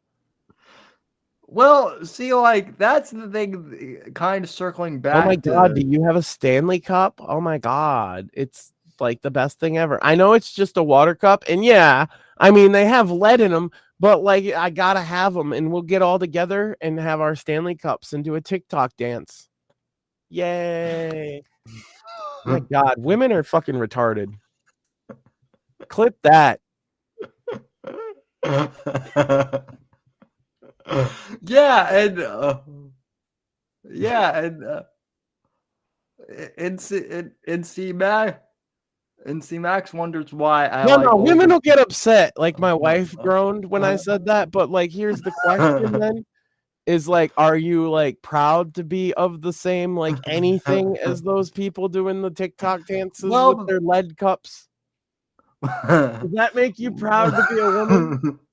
Does it make you think highly of other women to see that? Or does it make you think that they're retarded? They're the dumbest bitches on the planet. Right. So then you can't really be mad at me for saying that that's retarded. Well, yeah. You think it's retarded too. See, like Max just kind of validated my point, though. Too, like that's why I like older women. Somewhat is because they're not like. Oh, it's older women with the Stanley Cups too, though. It seems to be like there's a universal type of like retarded woman. Well, yeah, that thinks that this cup full of lead is the most important thing in the world because TikTok told them to. Yeah. I wonder what Chinese like intelligence operatives do with that information, They are drinking lead, yeah. Because TikTok told them to drink lead, and so they're doing it. You go, ladies. Girl power. Like I still have not joined TikTok. So there's the problem. We'd be huge on TikTok, right? Saying things like that women are retarded. They'd love us over there. Well, I mean, suppose there's like a whole author. There's like a whole author like TikTok sector, I guess. I mean, I'm down if somebody in chat, somebody who watches wants to clip us out and make a Whitfield Report Clips channel on TikTok. I think it would be an interesting experiment. I think you would get banned. Yeah. No, that sounds good. How about you guys get your how about you guys put TikTok on your phone? Right. And get that ass banned. How about you guys put Chinese spyware on your phone? That's right. And whatnot. Terrence McCauley actually had a great line because someone asked him, so are you gonna get on TikTok since you're an author? And he was like, well, nobody wants to see a 50-year-old bald guy who smokes cigars on TikTok. I bet there is, but it's not the audience that he would be looking for. Probably not. It would be some kind of like young ladies kink like community or something. Yeah, no, probably. So. Book talk? That's definitely not a place for his book. No, I'm just saying it would be funny to have a Whitfield Report channel on TikTok and just do the same kind of clips that we've been doing on Twitter and see how long it takes to get banned. Because our clips have actually, you know what's weird is whenever we talk about A Clockwork Orange, our clips like go somewhat viral on Instagram. For some reason, Instagram loves when we talk out you know, that particular book. we were talking about Starship Troopers in the chat. Yeah. That's always a fun one. Because, like, yeah, the left is like, oh my God, they're It's the same thing they say about 40K, right? They're fascists. Yes, they are fascists in both Starship Troopers and in 40K. Yes, that's true. Also true, there is at least one, if not multiple species of other intelligent life that's whole purpose is to like wipe us out. And they outnumber us, and they're stronger than us, and they're better organized than us. And basically, if humanity wasn't fascist in 40K, especially, they would just die. Now, Starship Troopers, it's a little less cut and dry. Like, the home world isn't under any threat. But, like, the bugs are not good. They're attacking innocent people's colonies on all these planets that they have no claim to. They are an invasive species. And all they do is kill. So you kind of have to organize some kind of way against the threat that existential is the whole point of the book. It brings into the light that they use stuff like physical punishment, right? They beat you. They give you lashings in public for things that you do wrong, right? Because they can't have the criminal element because the criminal is a guy that might have been on the battlefield. So they have to stamp out deviant behavior with like brute force just for survival purposes. So yes, those societies are fascist. It's a statement that like there are things greater than your fucking principles, and for you to explore that mentally through the medium of a story, you idiot leftist, sign Max. Well, the idea of fascism and Nazism have gotten so like warped these days that it's like not. Mm-hmm. Yeah, like now, like Nazi, it just equals it's someone I don't who disagrees with me, and that's all right. Same with and then I run into actual like me and Shmuley. We used to spend a lot of time arguing against actual literal Nazis, right? Yeah. This come up again because that Johnny Fox guy, like he was at Charlottesville, and people were like, "Well, Max, does that mean he's a Nazi?" Who was the speakers at Charlottesville? Then you can answer that question, right? Richard Spencer. Does that count? He wants to ethnically cleanse Jewish people from America. Does he count as a Nazi? Christopher Cantwell, literally known as the crying Nazi. He was a featured speaker at this event. Andrew Anglin too, right? Andrew Anglin was a featured. I think that's the last time he appeared in public. Mike Enoch, who's Mike Pinovich is his real name, who's a well-known New York Nazi. He's an actual dyed-in-the-wool, like that's his political beliefs. You went to go see those guys speak. Not only that, but the other invited guests was the National Socialist Movement, who marched with you with swastika flags in full uniform. Are you not a Nazi? I don't know.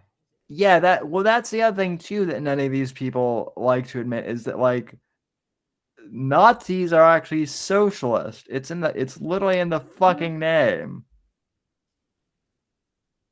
That's why we ended up arguing with them, because there was like the whole alt-right thing. There was like me and Shmooey and Asa J and a bunch of like the libertarian, like we called it the alt-libertarians, where they weren't like racists like the Nazis or whatever, but they were talking about issues like immigration and stuff, which other libertarians found edgy. And we ended up arguing with the Nazis because they would come in and defend the communists because they have the same economic principles. Right. Richard Spencer, he wants reparations, but for white people, which is also stupid. Right. So it's not a stretch for me to say that a guy that went to that event and defended it on public videos, he's alt-right. I didn't actually, he's mad because he's saying I jacketed him as a Nazi. No, you marched with Nazis to go see Nazis. Is that clearer? Yeah. You marched with Nazis to go see a bunch of Nazis speak. Okay? I have never said Johnny Fox is a Nazi, just that all happened. Okay? Are we clarified now? You fucking idiot. The funny part about Charlottesville, Sam, is I was telling everybody who would listen before it happened, don't go to that. That's stupid. It's going to be a bad idea. I told people the same thing on January 6th. In fact, like, I told there were people in my college Republican group who wanted to go to Washington, and I said it was a bad idea because I suspected that there were going to be some Fed activities. Oh yeah, I got invited to go to January 6th. Some of the people that went, because they had a bus. It was the Super Happy Fun America people, the people that put on Straight Pride. They called me up. They said, "Do you want to come?" And I said, "Not really." I thought about it. I'll tell you this, Sam. If I'd have gone to DC on January 6th, I would have been nowhere near the motherfucking Capitol. You all are crazy for doing that. Okay? I wouldn't have been anywhere near that shit. I'd have been like, y'all should stop. Right. That's the kind of guy I am. Well, neither would I. But even if, let's say you didn't even go into the wheelchair accessible during a riot, I think you'd be fine. Oh God, carrying Sam in his wheelchair up the Capitol steps to go riot. I would probably it would just be my one luck. It would just be my luck too that like I would be the one guy that gets like arrested and like I would get some. Speaking of arrested, Playboy, my boy Billy is back. With a Tom McDonald diss that went hard, man. Damn. Yeah. Oh shoot! Black Pill Phil is in chat saying what's up? What's up, Phil? So yeah, Phil long-time friend of the show. Yeah. Phil's actually been doing a podcast of his own. So my advice for you is, Black Pill Phil, is don't waste your time with YouTube, because I know you well enough to know that you'll probably get like deranked and or banned immediately. So just do on Rumble. 100%. From the get-go. Or Kick or Odyssey are good too, but we've been really feeling Rumble. Odyssey, like, I have an Odyssey channel. It's just I use Odyssey for what I used to use BitChute for, which is archive purposes. Tends to be like what's hot on Odyssey tends to be more on the nerdy end of things, even less on the political end. But that's where Craig and Evan and what's his face, they do their show over there. Yeah. Yeah, the fake untitled podcast. That fake untitled podcast. If cheap plug for our boys over there, because that's some great shit. But or as I call it, the Craig and Friends show. I give Evan his due. He's a good host. Yeah, I mean, I give it. I wish I remember the other guy's name. I want to say Chris. But he cracks me up the most because he always antagonizes Craig about literally nothing and everything. It's great. Yeah. Those two guys just fucking bickering is the funniest fucking thing in the world to me. But what do we got going on? We made fun of Johnny Fox. We promoted my book. An awesome new book by some guy who really deserves to do well, guys. I think he's going to. I think this book's probably going to blow him up way bigger than the first one. So, yeah, get your copy. Also, publishers. Not that anyone from Simon & Schuster is watching this, but it is possible to boost your print size up in paperbacks beyond like 5-point font. We'll sell enough of these motherfuckers. Sam will be doing signings. We're going to make him sign with his mouth just to make people uncomfortable. Like, he has no problem signing it with his hand. That's not the point. The point is to make you uncomfortable. Having to watch him do it with his mouth as if he needs to. I'm not even sure I would be able to do that. I know. That's why it would just be like, but then you follow it up. You're like, oh shit, and you just write. Yeah. See, that's a good bit, and you could do it for every person in line till it gets so old. People just start leaving because they don't want to wait. So let's see. This is how Max's mind approaches a problem. I think how could we use Sam for the funniest effect possible? No, you know what my whole thing too is like when actually the funniest mix of ingredients for Sam comedy is like playing on that people think he's incapable of doing things, because it's the funniest thing in the world. Because like, of course he could. What's funny to me is like when people speak real slow to me because they think I'm retarded. Because that's what you do to people that you don't think understand you, is you speak slowly, loudly, and use small words. Well, what's funny is when I do it right back to them, and they get offended, and I'm like, oh, you don't. Oh yeah, you're offended, huh? You don't like that very much. Oh, okay. I'm sorry. Yeah, so. my hearing works at full speed, fucker. Like, what are you doing? Yeah. That's what I do though, if somebody doesn't speak English in America. But I'm doing it to be disrespectful, so I think it's fine. Yeah, no, at least like you're honest about it. So yeah, no, that actually does well, and also you need to go back where you came from. Well, honestly though, like if I were practiced that one, Sam. If I were to ever meet like, and I don't know why I would ever meet Joe Biden, but let's just say I did. That's exactly how I would talk. That's exactly how I would talk to him, too. You are a bad president. President. You know what the president is, Joe?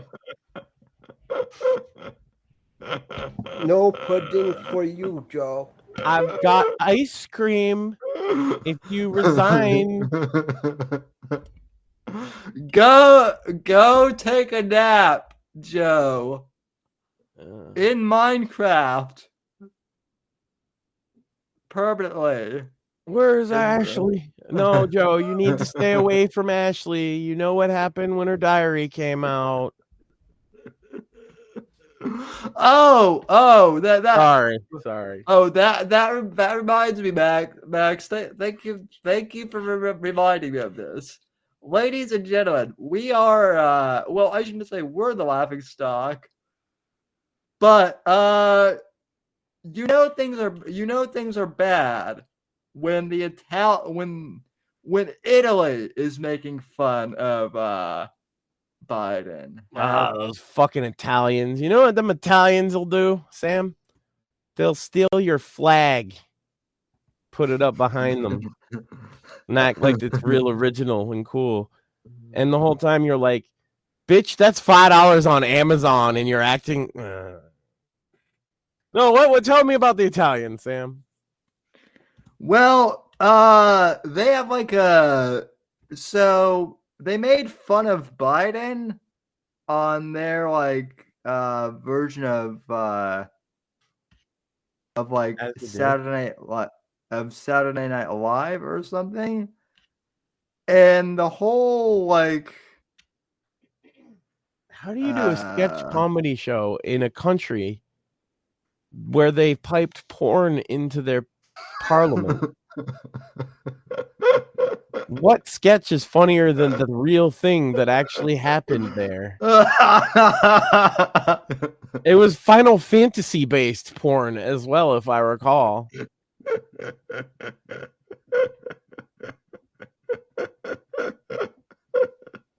Oh my god, that I forgot all about that, but that is hilarious. Oh yeah, that's some classic prankery. They're like, yes, we talk about the budget now, and it's just fucking Tifa's tits.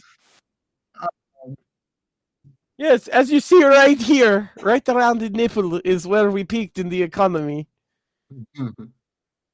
Well, hey man, the Italians are just like me. They like they like. I'm pretty sure one of them was they're getting railed by a black dude.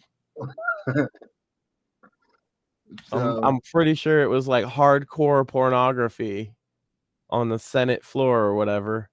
So yeah, what is Italy? You know, what's Italy's? How do you joke? How do you do a show about jokes after your country's? So they made fun of Biden.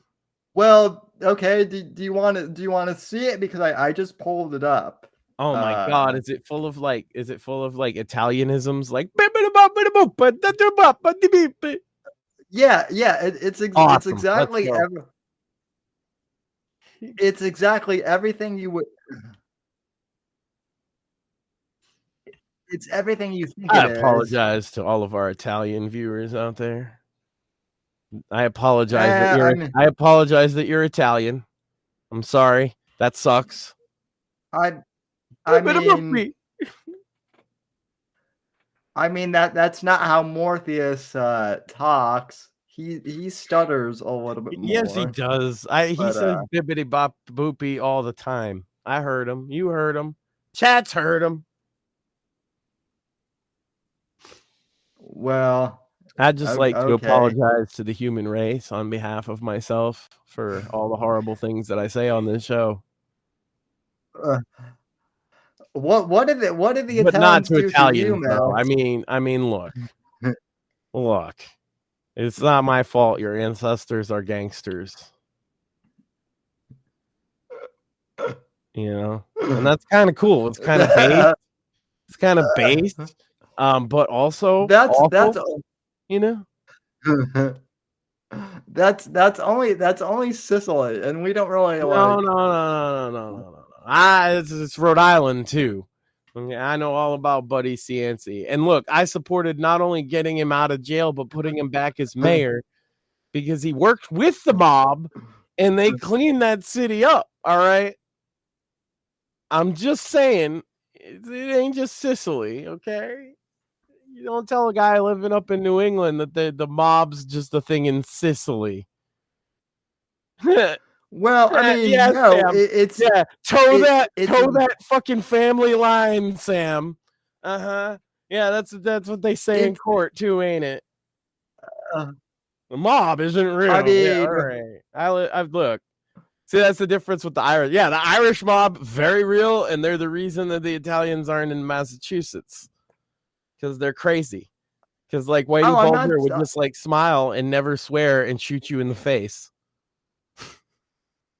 Yeah, very calmly. And that's why Jack Nicholson was perfect to play him. I mean, he's been played a couple times. Either way, though, the Departed was pretty good. Was pretty good, though. No, this is all right. Yeah, Black Mass, I think, is the one he said Whitey didn't like it. All right, here we go. He's already got his hands ready to do some Italian shit. You see that? They are at the ready to start beepity boppity booping. Let's go. Yeah. Anyway, though, yeah. So also old man hands. Very nice touch. That's how the education hold their hands too. Just like Biden. Buonasera, Presidente Biden. Oh, Presidente Biden. President, Mr. President.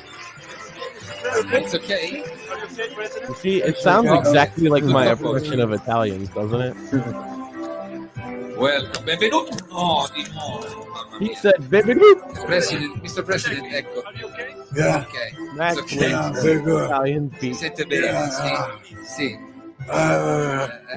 Thank you. Thank you. Mamma mia. Thank you very much. Feel good. You are welcome. Buonasera. Dove va? Mr. President. Oh, mamma mia. Come sta? It's okay. Mr. President, welcome. Our È preoccupato? because it doesn't come subway late. No, non arriva la metropolitana perché non è la metro, it's not the subway, non è la metropolitana qui, no. No, it's not the subway. Mr. President. My name is Joe Kennedy. No, Biden, lei è Biden. È Biden, ma con chi parla? All right, so that's fun shit. Notice though that like, you know, it's pretty bad when the Italians are able to make fun of Biden. And they even did a beepity boopy. And so I think now, like, I've apologized to the Italian community. Now I think they owe me an apology because they actually do beepity boop. Just if you're Italian out there, you know, I'm sorry, Max. We really do talk with our hands and go beepity boop. We can't help it. Well, I mean, like, we're not sorry. That's who we are as a people. I'm half of one, but like I'm also part Irish. Yeah. They actually do that shit. So they owe me an apology. I mean, I'm half of one, so like, does that mean I can give you a half-hearted apology then? That's the best kind of apology for this particular conundrum, I think, is a half-hearted one. Yeah. So like I like half-heartedly Mort left because I made fun of Italians. God damn it. Every time. I am almost sorry. Oh, okay. Almost. He's still here. Yeah, I mean, it could be worse. Yes. Like, okay, look, you guys, your ancestors are vicious, psychopathic criminals, but you're also very funny when you talk. See? I mean, see? Yeah. I mean, half my ancestors are also like violent drunks too. There you go. That's that's my ancestors. They're all violent drunks. Well, yeah. That's what I'm saying. That like I'm half Irish too. So yeah, and I mean, both sides are Catholic, so that's kind of okay. You know, you just go apologize to Jesus for it, and you're fine. You know? Yeah. Sam's like, oh shit, I haven't apologized to Jesus in a while, and probably get on that. You know, well, I'm not I'm not Jewish, so. Oh yeah, because Jews are famous for apologizing to Jesus. That's something Jews are very famous for, is apologizing to Jesus. Well, I mean, maybe they should. So. Now, see, I make some lighthearted jokes about Italians. Sam's like, maybe the Jews should apologize to Jesus. Yeah, good night, ladies and gentlemen. Thanks, Rumble, for having us. It's been. I'm getting dirty looks because you said that. Jeez. I mean, Craig will, Craig will back me up here. Yeah. So, yeah. Let's get Craig's opinion. Okay, but have Craig apologize for Jesus. That's what you need to do. Hey, because you know a Jewish guy, so the obvious thing to do is have him apologize for Jesus. Well, I mean, the Catholics, I apologize because the Catholics did pogroms, some of them at least. So I didn't do any of that. I'm not sorry. No, you didn't. So There you go. Craig didn't kill Jesus, bro. Just want to be real clear on that one. We don't think that Craig Mansfield killed Jesus, okay? I don't think he owes an apology for that one. No, I don't think he does. I don't think he does either. I think I think Fuentes owes an apology to Jesus, though. owes everybody a fucking apology. I think everybody owes an apology to Dave. You're picking on him for all these years, even though most people don't know who Dave is.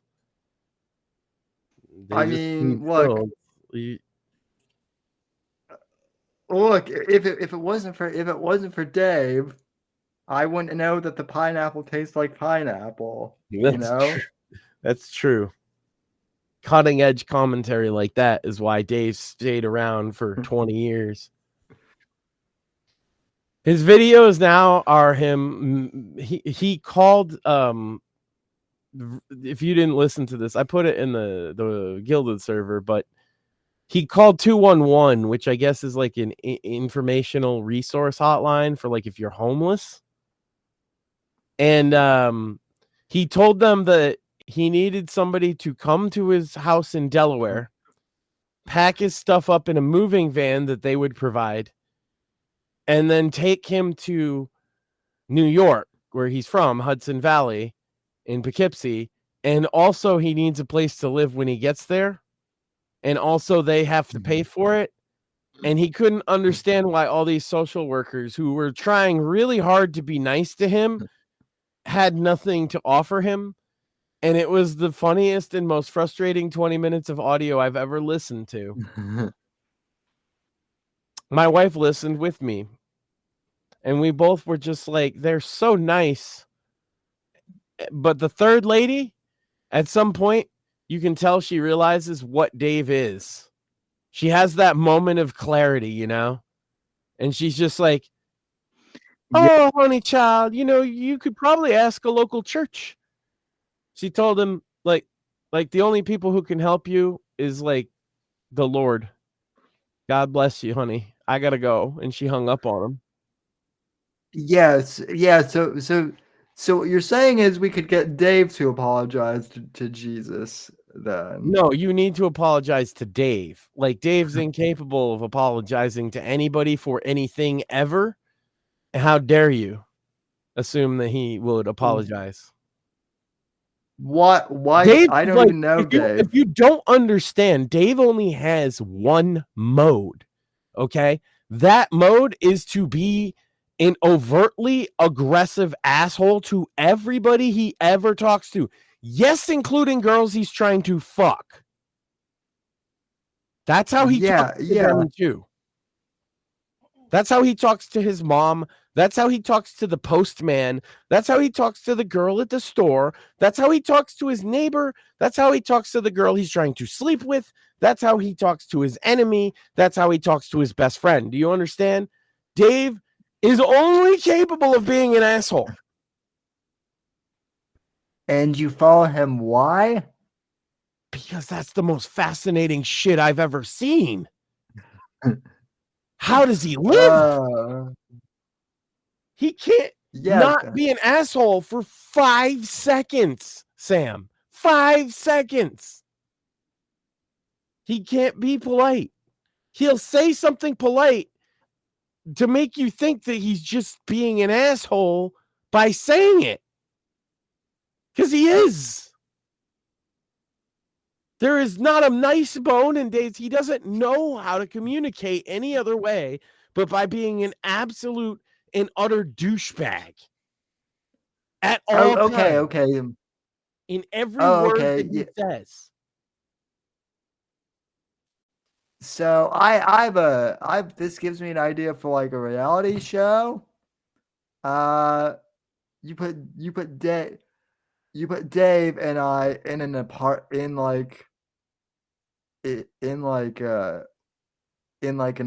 apartment together. Yeah, that's not a reality show, Sam. That's called a snuff film where Dave kills you. Yeah. Oh yeah. I kind of realized as soon as I said that, you know, like the idea would be it would like be a sitcom where like you have the really nice guy and then you have the asshole guy. Yeah. But no, you're right. It would. The reality would be that he would get so fed up with your bullshit because he's incapable of ever being nice that he would kill you in your sleep or something. Well, he would try to. I don't know. He's a big boy. Well, he's like 400 pounds and he's like 6'2". I mean, he might be fat, but like that's a problem for you, isn't it? How do you push him off? He's 6'2". Something like that, yeah. See, the fat wouldn't be a problem for me. The tall aspect would be. So well, the combination of the two is actually pretty brutal. So basically, they're not only fat and have that weight that they can throw around, but they're also like a huge, you know. Yeah, Dave's mildly dangerous. Yeah. Not he might be right now. He's getting to the end of his rope on it. Like, in all honesty, the real reality show is just his YouTube channel. And this season he's been posting his mostly normal weird videos, but interspersed with him screaming his lungs out like a child because he wants to go back to New York. Because he's Dave in New York. That's his whole identity, right? That's how he refers to himself. And he doesn't like not being in New York. He did a video just screaming about how he can't they won't let him pump his gas and then pay. Is like the worst thing in the it's like if you took a 12 or 13-year-old child, right, and moved them across the country and they get homesick. That's what Dave is through at like 51 years old right now, on video for everybody to see, or for just me. I'm not really sure. It doesn't matter. It entertains me. Wow. I'm as yeah. always. I mean, yeah, and at the end of the day, isn't that what matters? That, you know, that Max is amused. Well, I thought I would really like to, like, how could I help Dave? I can't, right? Because if we were to raise money for his plan, he might take it, but his plan is bad. And actually where he's living is a for Dave. He has his own space. His bills are basically taken care of. All he has to do is like make sure there's like electricity, so fill his propane tank or whatever. Like very low responsibility for Dave, but he hates it so very much. Yeah. Low responsibility. He has his own space, and all he wants to do is go back to fucking New York, where he has literally nothing. And he says he has all these friends, and it's all the people that are mean to him on the internet. Besides me, like that's who he thinks his friends are, and he needs to go back. And also, he needs to go to his grocery store and his gas station that will let him pump first, and all these things. And it's a little bit like you ever seen Rain Man? I have. Dave's kind of doing the Rain Man bit now, where he's like, 7 minutes to Wapner, except it's like, I need to go to Top's grocery store. It's the best grocery store. It's the one I loved over on fucking Pleasant Street or whatever. Like, he's losing it with his homesickness to the point that I'm actually worried about Dave. He's calling resource numbers and yelling at them, which was really funny because he does they're trying to help him and he starts screaming at them. Like professional social workers, and Dave's just screaming at them. Yeah. And then he uploads the call himself to the internet for everybody to listen to. Amazing. Yeah, that's that. Yeah, see, at first I thought it was a bit, but then, after life, you figure out it's not a bit. It's a bit from all of our perspective, but to Dave, it's deadly serious. He needs to go back to New York. And so, like, yeah, I could say, like, hey, let's raise $1,000. I'm pretty sure we could, if we really put our all into it, raise like an amount of money that would help him. But here's the thing. If you gave it to him and said, Dave, you should stay where you're at, here's some money, he wouldn't take it. If you gave it to him to help him move to New York, you're enabling him to like fail, right? Because he has nowhere to live up there. So even if we could pay for him to get it, and I was even asking people, would somebody be willing to drive a truck to move him? We're going to drop him off with all his shit in fucking Pleasant Valley, New York or whatever? That's not good. He's going to be homeless. So can't really help Dave, to be honest with you. That is kind of sad in a way. He won't let you. And if you do help him, you're going to help him to do something bad and stupid and destructive to his own life. So No, I know. That's the sad thing. Didn't say it was true, but I get you. It sucks. Because I thought, hey, we'd have like fun. We could do like a Dave-based charity and, invite people to come take part in it, make a big event of it, and maybe help Dave out, but also have some laughs. It would be a win-win for everybody, but he wouldn't cooperate in any way. So actually, getting back to the whole wheelchair representation, in D&D, this actually is the type of retarded shit that Morpheus was talking about earlier. I just want this to sink in. This is the level of absurdity that some people have. The GIF is better, Sam, honestly. Oh, there you go. Yeah. Wow. Look at that 1950s model wheelchair. That's so cool. Yeah. I mean, jump. It looks like it's right out of one of those like horrific mental asylums. Bingo. Yeah. Because when I think of a disabled person, that's exactly what I think of. Yeah. I hope that person's not white, because those feathers could be considered like a Native American headdress, and that might be problematic. Well, I mean, the face makeup kind of looks like Japanese or whatever. Yeah. Okay, so maybe it's just a rainbow of AI generated diversity. Yeah, well, the other thing is like, that's what I know. Is I know a lot of like D&D artists on Twitter, and they hand draw all their shit, and it's beautiful. But they're all the old school people. Wizards doesn't work with any of them anymore because they're lame. Sam, do us a favor and pull up the original graphic that I retweeted. Okay, let me go and find that real quick. So yeah, you guys, when you decide about your fantasy character in a fantasy universe, you actually imagine a worse wheelchair than the one you're currently using, huh? I guess. So, Or I don't know. If it were me, I'd probably just imagine having legs, since you can imagine literally anything.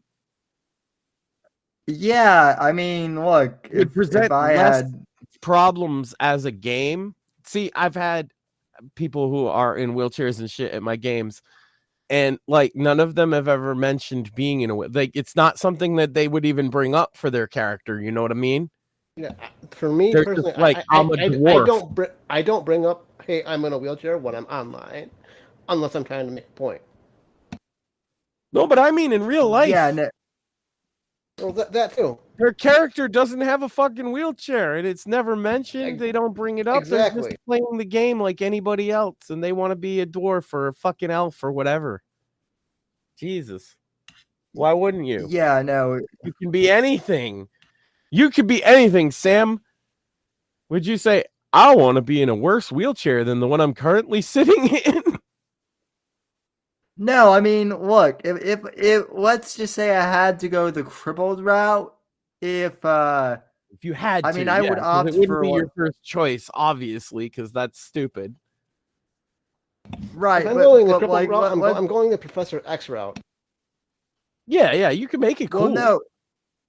Well, no, not even that. Like, if I were like, if I were going the crippled route, like my character, I would just give my character like cybernetic legs or some shit like that, because right, or in a fantasy world, like if you want to embrace it, you could be the handicapped guy who's also the bard or something, right? And that could be funny.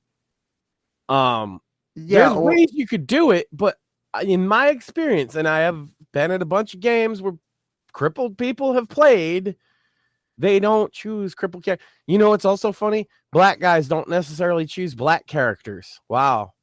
Who'd have thunk? They choose whatever they feel like on a given day. Well, but you know, orcs are black people, supposedly, or you know. Yeah, we never saw it that way. I never saw it that way until some woke people told me that shit. I never saw it that way either until like woke people started projecting. But one of our main guys from my like original D&D group, Marcus, was a black guy, and he played a dwarf, and he was a fucking mountain dwarf. He was the dwarfiest of dwarfs. I don't think we ever even talked about what his skin color would be. He was just the dwarf. You picture him however you fucking want. He didn't care. Yeah, so this is the gift that like Mort and I were laughing about earlier. Oh my god! Earlier, like that. Now, like I'm saying though, you could make a fun wheelchair stunt game, but it would have to be the whole point of the game, and you'd have to know that that's kind of silly. Like you'd have to admit that's a silly game, right? And you'd have to do the chair so it wouldn't fucking crumple. That chair, you do that jump, you fucking crumple. Yeah, that's another one of those 1950s fucking asylum wheelchairs. Listen, like I've If you had tipped those, over I've like had those that, if you tipped over like that, guys, what would happen is you would just be over tipped on your side, like please help me, right? Yep. Yeah, that's the real version of no. what she just did. Is instead of that, you barely shift your weight to one side in them shitty wheelchairs, and you're just on your side on the floor. Well, no. See, the other thing too is see, most of those wheelchairs don't even have a seatbelt, right? So like, She so clearly that chick doesn't. would probably You see her up in the air there with no seatbelt. Right. So, but what I'm saying is like that chick would go flying out of the would go like flying out of the.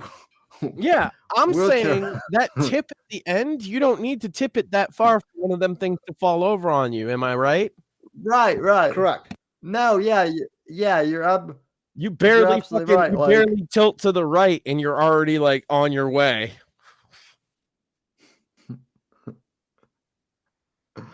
Good God, just the amount of. Just breathtakingly stupid this animation is. Was this the new Overwatch character in a wheelchair? Probably. So dumb. Yeah. You know what? I mean, if you're gonna do it, make them like strapped to a dinosaur or something, or have a mech suit. If you're do it more than just fucking base level. Yeah, do it more than the worst kind of wheelchair that makes everybody uncomfortable when they see it, because it's not comfortable. Yeah. Because no cripple guy wants to go around in that style wheelchair in 2024. That style of wheelchair is not a daily driver. Period. Yeah, you got it because it's a surplus hospital thing, and it's like utilitarian, and you can use it sometimes, but you don't. It's not your choice.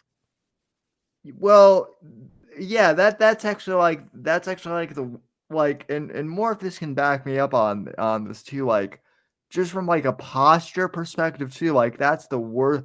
That is actually like the worst possible chair for a person like living in a wheelchair to use. They're cheap for a hospital to make, right? And so then they're cheap for you to buy like a spare one to fuck around the house with. You're certainly not out on the streets grinding and doing ollies. Right. That is the chair. Able-bodied person breaks a fucking leg and uses that chair. That is not a chair for that shit. Yeah.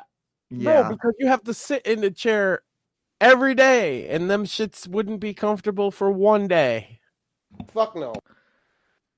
Those chairs aren't even comfortable after an hour. Are you kidding me? Yeah. No, I've been in them. They make you at the hospital, right? Yeah. Yeah, great representation, guys. And then they wonder why people like me and Sam get fucking pissed. It's like I'm saying, okay, you want to do cripple guy in the game? Like, why not a mech suit if it's Overwatch? That looks like Overwatch. I'm just assuming. Yeah, I don't know. It does look like Overwatch. There's mechs in Overwatch, so why wouldn't the crippled person be in a mech suit? If there was mech, Sam, and you could just get a mech suit, wouldn't you like that be your preference? Oh fuck yeah! Oh yeah! Right. I mean, especially if you're gonna be some type of like soldier in a combatant field. Yeah. No, you're gonna take the hospital wheelchair onto the battlefield, Sam, because you're so gangsta. Yeah, I mean, it's just Sam in a hospital wheelchair with like a 6-shooter, and that's your character for Overwatch. I mean, my character wouldn't last long at all. And his power is that he gets out of breath. I mean, the worst character ever. Because they won't give him a fucking mech suit. Because if he just had a mech suit, he could shoot missiles out his ass. But no, we're doing representation, boys. Or I don't know. Just give me a wheelchair with like with like armor plating or No. something. Well, hold on. Are you trans though? I mean, how about you just give me a fucking tank chair and be done with it? Yeah, because if you're not trans, then no. all we can afford is a hospital wheelchair. If you're trans, we could get you like a mech suit. You know what, folks? We're not even kidding at that either. Like Max's father-in-law and I both got denied for actual like physical shit that we needed. Who had a broken spine, to be clear. He broke his spine, couldn't get surgery on it, needed a wheelchair. They just told him to stay in bed. That didn't end well. But SSI and SSD fucking pay for trans surgeries.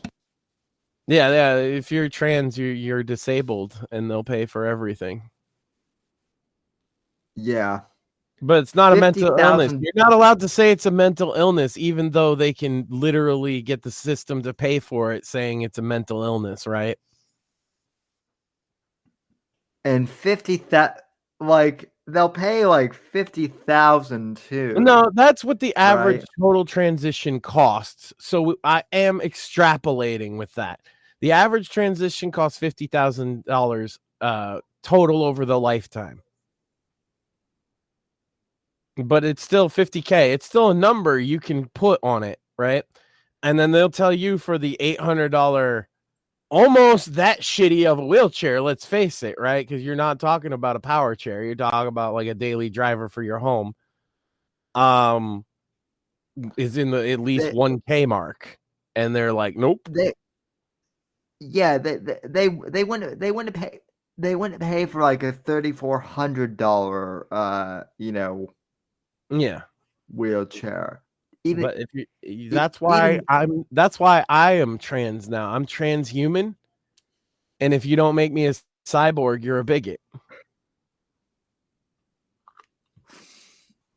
Yeah, I've actually my gorilla arms. Bigot. They need to be paid for by you. Then we're all gonna go cyberpunk together, Sam. They don't you be Sammy Silverhand over here. Max, they don't have money for your cyborg arms, but they do have money to send over to Ukraine. They don't have money for my like $50 glasses unless I want to wait fucking 2 months. So I'm not expecting any cyborg arms anytime soon. I can't even get my eyes. Max, see, your eyes are not important. But if you needed glasses and you were in Ukraine, then you could get. Or I should go to Mexico and then sneak over the border, and then I'd get glasses. Because then. See, I would be a migrant, and I would be fleeing, right, from a terrible poverty-stricken country. Okay? But see, the other thing too is like you're also white, so that wouldn't really work. Yeah. But I'll pretend to be Mexican or Palestinian or something. And just go, hey, I could do Mexican because I'll just be like, ¿qué? No hablo, señor. ¿Qué? So what you're saying is that's what Ralph needs to do to get back into the U.S. basically? Oh yeah, because then you're a migrant, right? So I fled this terrible poverty-stricken country called America that I was from. It's terrible there if you're a citizen, man. It's awful how they treat you. It's a humanitarian crisis. But then, see, as a migrant, I'm coming to this new beautiful land of America where they bend over backwards for us migrants. They'll give me $3,000 and a cell phone and a court date, brother. That sounds pretty good deal. They'll give you a court case in now you combine the two. I'm Mexican and also trans. Free money, baby. Let's go. You're going to be on the cover of Time magazine and doing ads for Bud Light.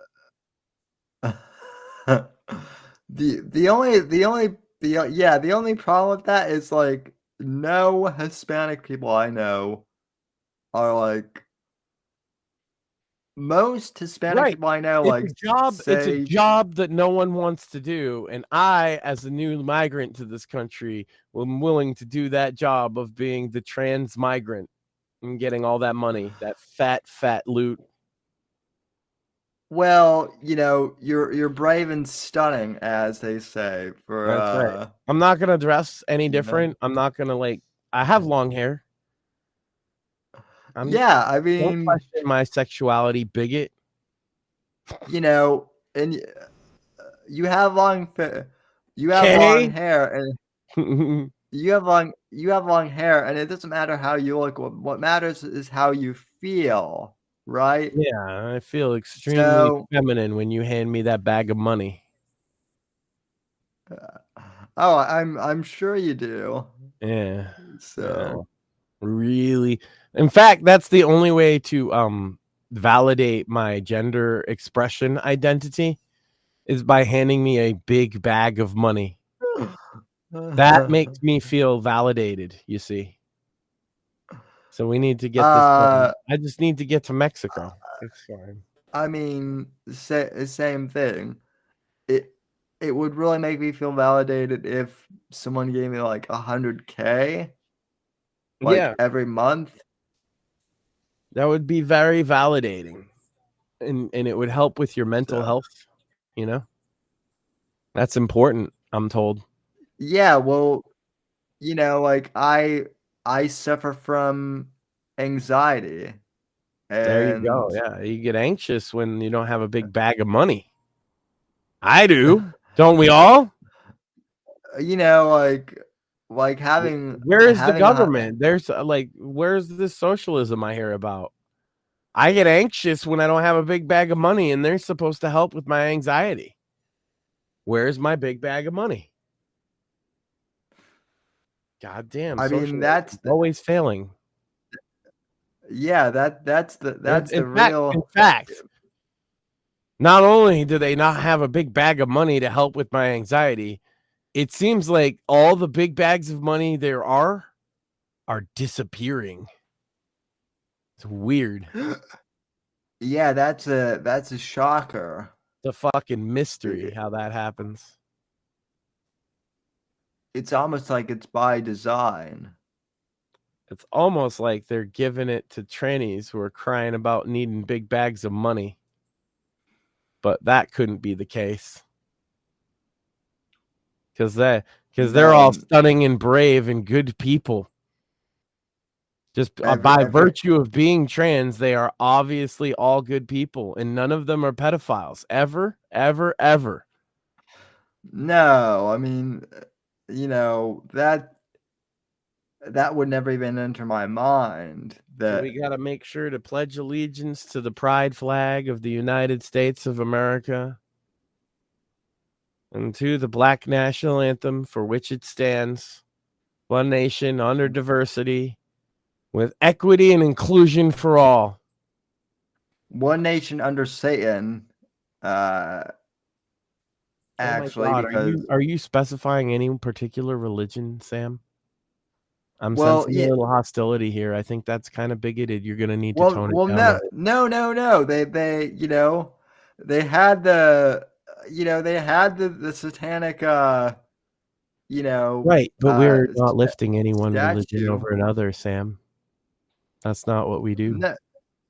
No, they had the satanic statue that got smashed. Right, and no Satanists are free to express their Satan, but you are not free to criticize them because this is equity.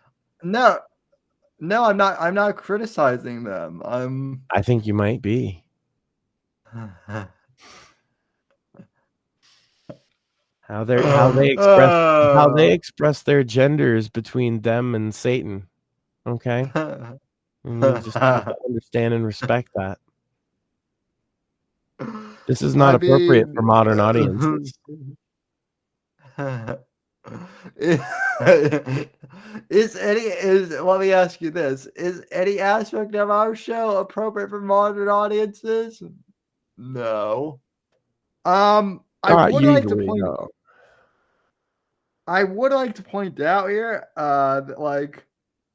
that I did show diversity on the cover of my book. Oh, But what about equity, Sam? Is there inclusion? Well, listen, Max. It occurred to me while I was writing this book that all of the power brokers who run the secret societies are all portrayed as like rich white guys, right? But to me, like, what about like the rich, wealthy black guys? Like, can't they be parts of international cabals? No, they have their own cabal, right? With Diddy and banging you in the butt. What? Sorry, no, go ahead. Because so you acknowledge the Diddy butt sex black subculture of the elites. I like this. Yeah, I mean, look, future episode set it like Puff Daddy Mansion instead of like Epstein Island. I like it. Yeah, you gotta have a DMX character who tells everybody, but nobody believes him. Look, I mean, Puff Daddy is right next to George Soros on the cover. Oh, really though? Like the black elites go through a whole different process of fucking bullshittery. I'm not kidding. So many young black actors, rappers, musicians, athletes will come out and say that some older black male in their field, this being in like celebrity, Hollywood, music, everything. And I have witnessed some things that lead me to believe that this is true. Okay, Sam? I'm not going to say what or who, but yeah, because it's basically the whole rap scene is kind of covered by that. And some older black gentlemen will ask them to present their fucking butthole at some point in the process. Yeah, and it ain't a secret. Tupac talked about this. DMX talked about that. Like, I mean, now Diddy's facing charges for raping young men. So, yeah, I mean, it's a thing. And there is a black kind of elite that's mostly centered around the music industry and like black film and entertainment. And some among them seem to ask younger black men to bend over the table for a moment if you want to advance your career. It's like Weinstein, but gay and black. Well, and it's awful. And I'm not making fun of it, by the way, Sam. I think this is fucking terrible. No, it is. It is. That's why I'm saying that. Like, that's why I'm saying. What was that football player? Is it Terry Davis? I think his name is. He said the same thing. No, that's why I'm saying, like, in the book, I decided to make the bad guys. I mean, I have diverse good guys as well, but I have diverse good guys, but nobody ever thinks about diversity making all their villains black. Yeah, that would be weird to do that. Yeah. No, making all the bad guys exclusively white. I mean, that's kind of insensitive. No, you should. So, you got Jews on the bad guy team? No, I do have. Well, that's good. I do. No, in fact, the Mossad are the good guys in the series. I'm not making that up either. Okay. Is there any Asians on the bad guy team? Not yet. Book 3 might deal with the steam. In book 3, he's branching out and going Oriental on us. No, book 3 we'll deal with the CCP. Assuming I stick around long enough. Oh no, we're getting the third book if I gotta beat it out of you myself. We're gonna go misery style. I'm gonna hobble Sam. It ain't even gonna affect him because he's already hobbled. I'm gonna be like, God damn it, what a waste of time. I mean, look, you're gonna kidnap Sam, right? And I'm gonna force him to write the third book. So don't worry, ladies and gentlemen, there will be a conclusion. If I gotta hobble him 5 times to get it done. Oh no. See, the conclusion will be around like book 6 or whatnot. So how many times you asking to be hobbled then? Okay, can you stop while you're ahead. We'll see. Like, I don't think you should be the one to hobble me either. No, I think though for the fans. Yeah, the like fans, if fans would want me to hobble Sam. Well, you're my biggest fans fan. Would want me not only to do it, but like for there to be video. Well, you're my biggest fan too, though, right? Of course, that's why you got to finish the story. And I'm gonna just like slowly go insane.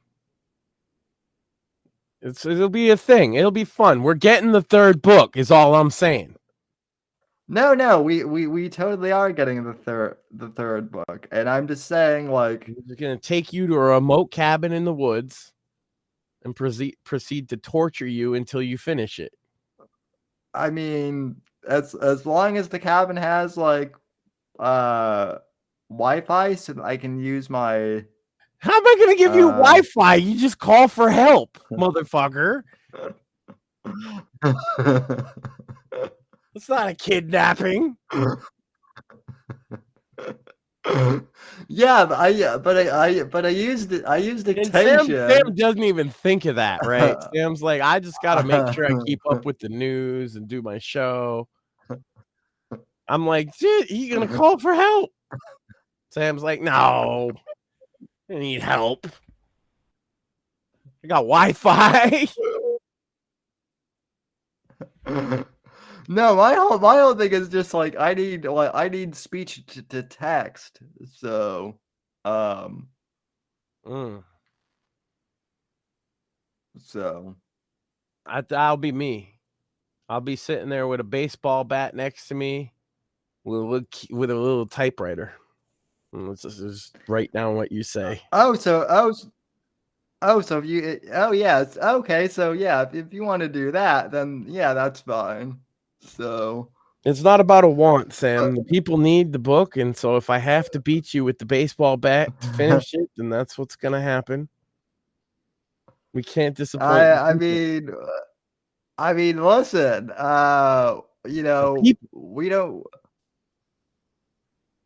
We don't need to go that far. No, yes, we do. No, we have to.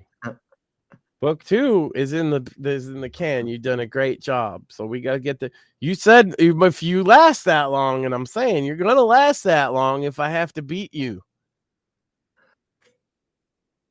No, I'm saying of my own volition. What I'm afraid of is like, look, we're covering the not CCP the beatings. He's not afraid of the beatings. Just want to make that real clear. What are you afraid of? I'm more afraid of the Chinese Communist Party, like, because that's what we're going to be covering in book 3. Okay. So well, then we gotta get you ready for them. So what we're gonna do is we're gonna take a kidney, leave you in an ice bath, maybe exposure to like small amounts of gas. We're gonna have to have you stretched You know, the stretching that they do, where they just like, it's like the old school rack where they just tie your hands and feet and pull. The Yeah. CCP does a lot of that. We're gonna have to do that. Hey, but that's good. You might gain like some height. You know what I mean? Be popular with the ladies. Yeah. But then they won't be able to do anything to you. See, because it's already been done before.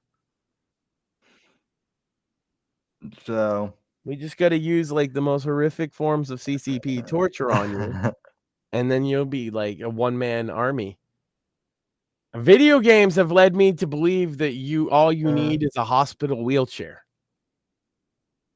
and you'll take on the whole CCP by yourself. Well, yeah. I mean, Right. Not just that, but like I could take on the CCP with like the worst wheelchair. Yeah, well, too. no, it's got to be the old vintage hospital wheelchair, right? That's what video games have told me. I mean, Snake from Snake. Isn't there like one of the? Isn't there one of the? Oh crap! What is it? Metal Gear Solid. Doesn't Snake like break out of the out of a hospital I and think like so. in I a think wheelchair? he gets out of the wheelchair fairly quickly though, and then crawls. I can see you Yeah. doing that. Yeah. Yeah, that's exactly why we That's can't how have useless fucking Wi-Fi, chair and is. exactly why I need the baseball bat at all times, because I could see you doing that, and then you're going to escape. Can't have that. Got to finish the story. Well, we'll see. Like, what about Morpheus? I don't know. He's not halfway through writing a series of books, is he? Well, no, but And see, the like, people, they want that conclusion, and it might have to Wha- involve torture. Is all I'm saying. listen, You don't want to they're let the going. people down. Listen, they're gonna get a Are third you saying you book. want Morpheus in on the torture? I mean, that's fine. We got apparently Sam's not sure if he can write the final book, so we're just discussing how we're gonna torture him, like Misery style. Problem is, I can't hobble him. Shit, I was just. Damn it, I hate it. It's ineffective. It's like his. No, see, no. I like it if you tie him to a bed. I did hear that. I did hear that last part. So. Yeah. Well, I've been hanging around you guys way. you're right. You're right. Mort needs to be involved because he's gonna do the tie-in. We need to test his nodding skills, though. We can't have Sam escaping. It'd be dangerous to the community. See, though, like I would love to see Wild like, how Sam on the his loose. Do you understand how scary of a situation that could be? No. Here's the idea. Like, what you would do is like you would torture Mort, so like I would have to like write the book. Otherwise, you'll hurt him. We'll just give you lots of PCP, and you'll just write 3 books. I mean, hey, it worked for Stephen King, right? There you go. Yeah. Or wait, was it?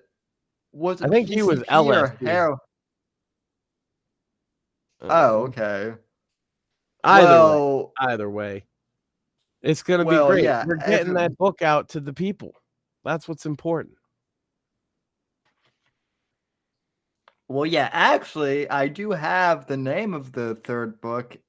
I'm not going to reveal it, but basically. Oh, so you just want to be tortured at this point. I mean, listen, I don't know why you're talking like hobbling me and whatnot. Because you said the best. that you might not stick around for a third book, Sam, and I will not allow you to disappoint the people. If that requires a hobbling no, I or 5, so be it. Listen, you got the completely wrong idea. Like I wanna finish writing the third book. Oh, good. What good. I'm saying is that the CCP might kidnap me before I can write the third book. Oh, so, well, they'll have a hard time because I'll already have you kidnapped and hobbled. Easy. Boom. We're solving problems here on the Whitfield Report, ladies and gentlemen. You're getting that book. Yeah. And they'll come in trying to get him, and I'll just be like, bye, how? And they'll be like, all right, we get it. He's writing a book. And they'll leave. Oh, okay. Okay, so we've offended Italians, we've offended Italians,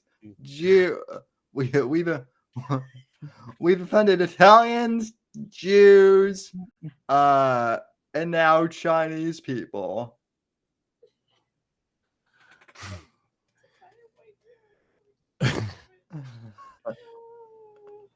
I don't know why they'd be offended.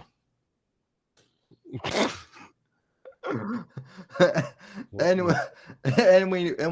we made your wife. I think she's either crying or laughing or maybe both. It seems to be a bit of a combination. I imagine that like that just must be her daily like state, like just being married to you, like is a mix of like no, crying and laughing. I am perfect gentleman. I don't do anything that would cause her any embarrassment or humiliation ever.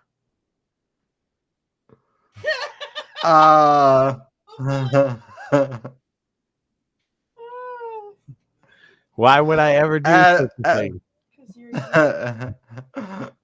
As Morthis would say, that's cap. I have no idea. I am a perfect behaved gentleman of a certain age. Mm-hmm. Yeah. Yeah, no, me too. I've never had an impure thought in my life whatsoever. No, if I was trying to offend Chinese people, Sam, they wouldn't have said something that sounded vaguely Mandarin. If I was trying to offend them, I would have said ching chong wing wong bing bong. Obviously, because that's way funnier. So I'd like a retraction from you on that. I wasn't offensive to Chinese people. Not previously you were. Right. But no, like, not ever. Yeah. No, I was using that in the proper context. Ching chong, ping pong, wing wong, bing bong being something you would say if you were trying to offend Chinese people. Well, clearly that offended Morpheus because he just left. Oh. Or maybe it could be. Or maybe his computer got infected by Chinese spyware and they were offended. I'm saying that could be offensive, yes. If it were in the wrong context. You know, like if I was saying that this is what Chinese people say, like before. But instead, I just said something that sounded vaguely Mandarin, you see, because I'm sensitive to the people. And I don't think they sound like bing bong, ching chong, wing wong, ping pong. Okay? No. It's very insensitive that you do. I think you should apologize to the Chinese people, Sam. I will apologize to the Chinese that we allowed that we allied with Mao in World War II. Well, That was will not, because I don't trust China. China is an asshole. I mean, that's true. So ching chong, But, bing like, bong, bing bong, also- ding dong. Mm-hmm. Mm-hmm.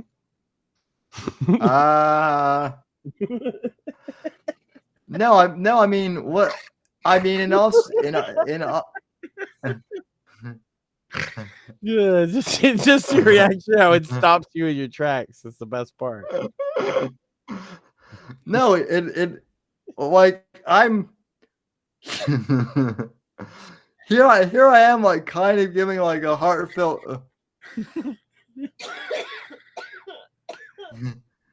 here I am, like, giving an honestly, like, heartfelt apology to the Chinese for abandoning them to communism after World War II. And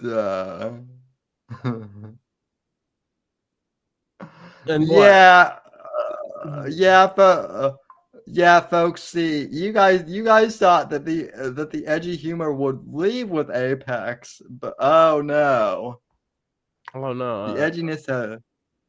China the is edginess an asshole. If that's edgy, yeah, they might be. You might be in the wrong place. Jeez, that's like easy. That's low hanging fruit, really, making fun of Well, China. no, I would. And then the whole Kung Flu incident that we had, you know. I know they call it other stuff, Well, but like I prefer the Kung Flu incident because it sounds like some kind of like zombie fighter situation, you know, like a battle royale. Everybody who gets sick turns into a Kung Fu zombie. We should make that movie and just call it Kung Flu. We should, but no one has the balls to do it because Starring all Dave. Dave is like the one guy immune to the Kung Flu. Yeah. Dave would be the one guy to like get locked in a Chinese prison, and China would release him because they would be like, okay, this guy is too much. Dave will be the one guy to survive a zombie apocalypse out of sheer force of just him being stupid. You know, there's in like zombie movies, there's always that one person that you think to yourself for a second, like, how would they have even gotten to this point? That's Dave, right? You'd come across Dave and he'd just be chilling, living his normal life, still taking videos with his like broken camera, you know, and trying to upload them when there's no electricity. And you'd just be like, how is this guy here? That's Dave. It's just, I feel like maybe he'll never die just because of how much of an asshole he is. Just the sheer force of will, he's going to live to be like 150. Yeah. I mean, you can relate. That's why you're here. Yeah, I know already, that's right? usually that's usually the case. So, well, I mean, I'm not 150, but Not I yet. am here through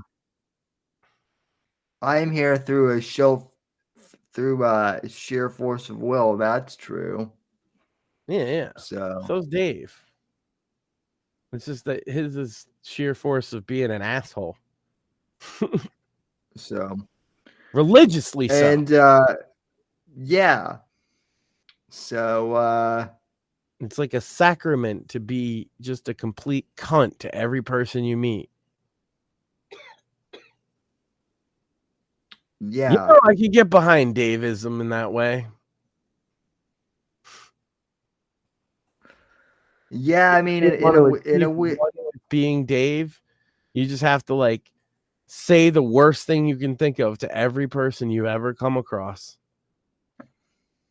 I don't think. I mean, not many of us can achieve that level of Daveism. I mean, at least Dave treats everyone equally. Yeah, like shit. Yeah. No, I didn't say Dave treats everyone well equally. I just said he treats everyone equally. That's right. at But you're least, all so. equal pieces of shit underneath Dave's masterful leadership, which he uses to tell you how the pineapple tastes. Welcome to the machine. Imagine, see, like Biden State of the Union, Biden doing State of the Union would be boring, but Dave doing State Democrats of the should Union would be nominate Dave. We went over this a few years ago, actually, me and Shmuley. Like, Dave would be an amazing Democrat candidate. I think you would really resonate. I with mean, You're look, sick and they tired of being poor. they already got they already nominated Fetterman, yeah. If Fetterman can do Fetterman. it, Dave can do better. That's all I'm saying. Yeah. No, that's what I'm saying. Like, Dave could even become like president of the United States. So That's right. You know, Because they want to say idiocracy. Well, they want to say that Trump's an asshole, right? I say let's So give just them get an a bigger actual asshole? asshole. Yeah, just get the biggest asshole on earth to run against them. Yeah. There you go. That's strategy, at least. Seems like more than they have. Oh yeah, we won the primary. I missed if we talked about that. I just want to gloat because it's over. It's over. Like it was gonna be over. Like I told everybody it was gonna be over before it fucking started. They're gonna keep voting, but Trump is the nominee. Bitch.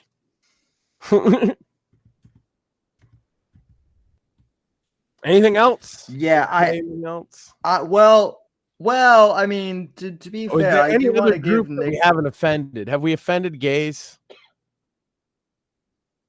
I mean, I offend gays every day by just being By being totally so straight. handsome and they can't have you. I understand, but like, have we actually offended gays? Not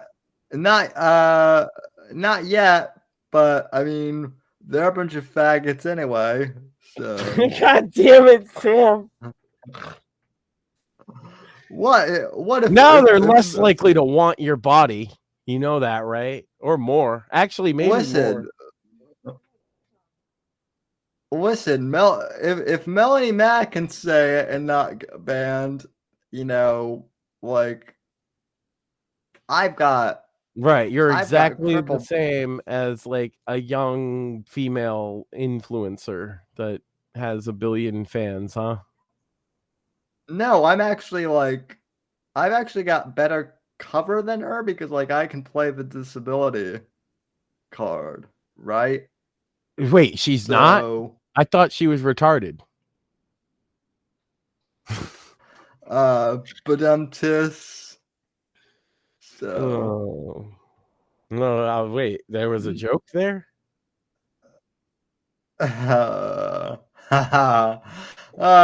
well, I mean, And there blew Sam's chances of having her on. man, no. Well, let's see. I could still have her on. And she don't like me I- because I said that she mispronounced faggot. But she did. It Well- sounded like fatty to me. Well, no, I'm sure I could still have her on. Yeah, my well, face. that's the thing is you could teach her how to say it properly because you did. Yeah, because I didn't try super hard either. Yeah, diction lessons with Sam. Yeah. You're gonna teach Melanie Mack how to say faggot properly. 'Cause her enunciation was terrible. It was just terrible. Well, I mean, part of that is she's Texan, okay? Like, they have. Oh, I've known Texans who've used that word before, sir. They say it very properly, as a matter of fact. She's just not comfortable saying it, which is the funniest part to me. Like, she's trying to be edgy, but she's actually like, that's not in her vocabulary. It's definitely in mine. I've been trying not to say it on the show. I stop myself every week almost. But Yeah. I'm quite comfortable saying that word. She's not. No, Which is why it's so funny people lost their mind over it, because she actually clearly doesn't mean anything by it except to trigger them. Right. Sam's was better because his was just to pop me, make me laugh.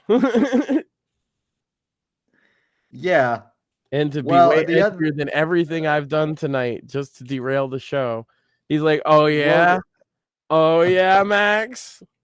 Well, guess what? I'm going to out-edgy you. Well, the other thing too is like you asked if if we defended the gays yet, and I dropped that. The thing of it is like gays call each other all sorts of like nasty names. Oh, yeah? You're a big expert on the gays. Tell me more. I mean, my barber is a gay Trump supporter.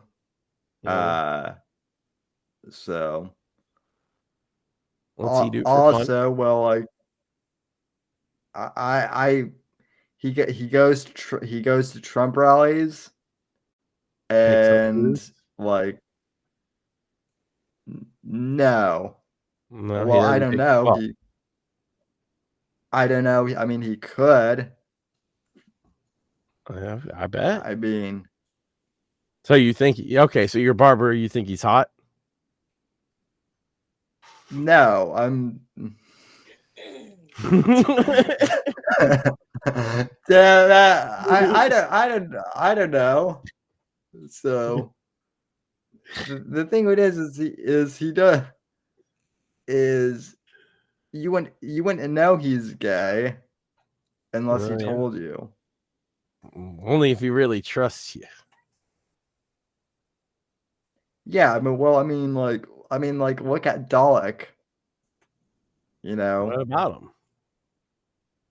Well, I mean, Dalek calls himself faggot on The Gilded, but yet we wouldn't know that he's gay. But yet we wouldn't know that unless he advertised himself. I don't know. So I don't know. I think he's Christian. I'm pretty sure. I wouldn't call him gay. I just call him faggot because that's his name. Yeah. Or I say Dalek if I can't use the other word. But I don't know. Well, anyway, he took the NoFap challenge, and I'm pretty sure he's not gay now. I'm pretty sure he's like an alpha male.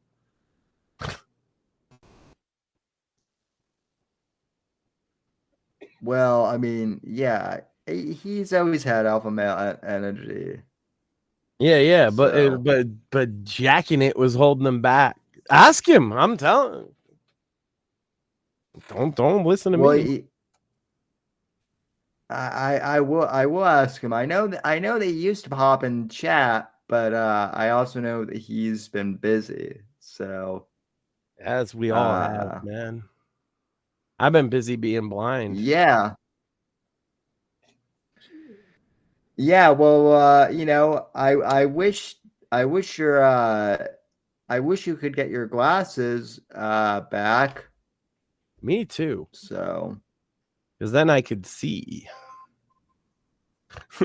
Yeah. Hopefully you can get your glasses before you get my book. Get my glasses, the sooner I can look at my lovely wife. Who right now is probably scowling at you. and you Yeah, can't I don't see know it. why. I'm dead serious. I don't know why. I'm dead serious. She gets mad. I swear.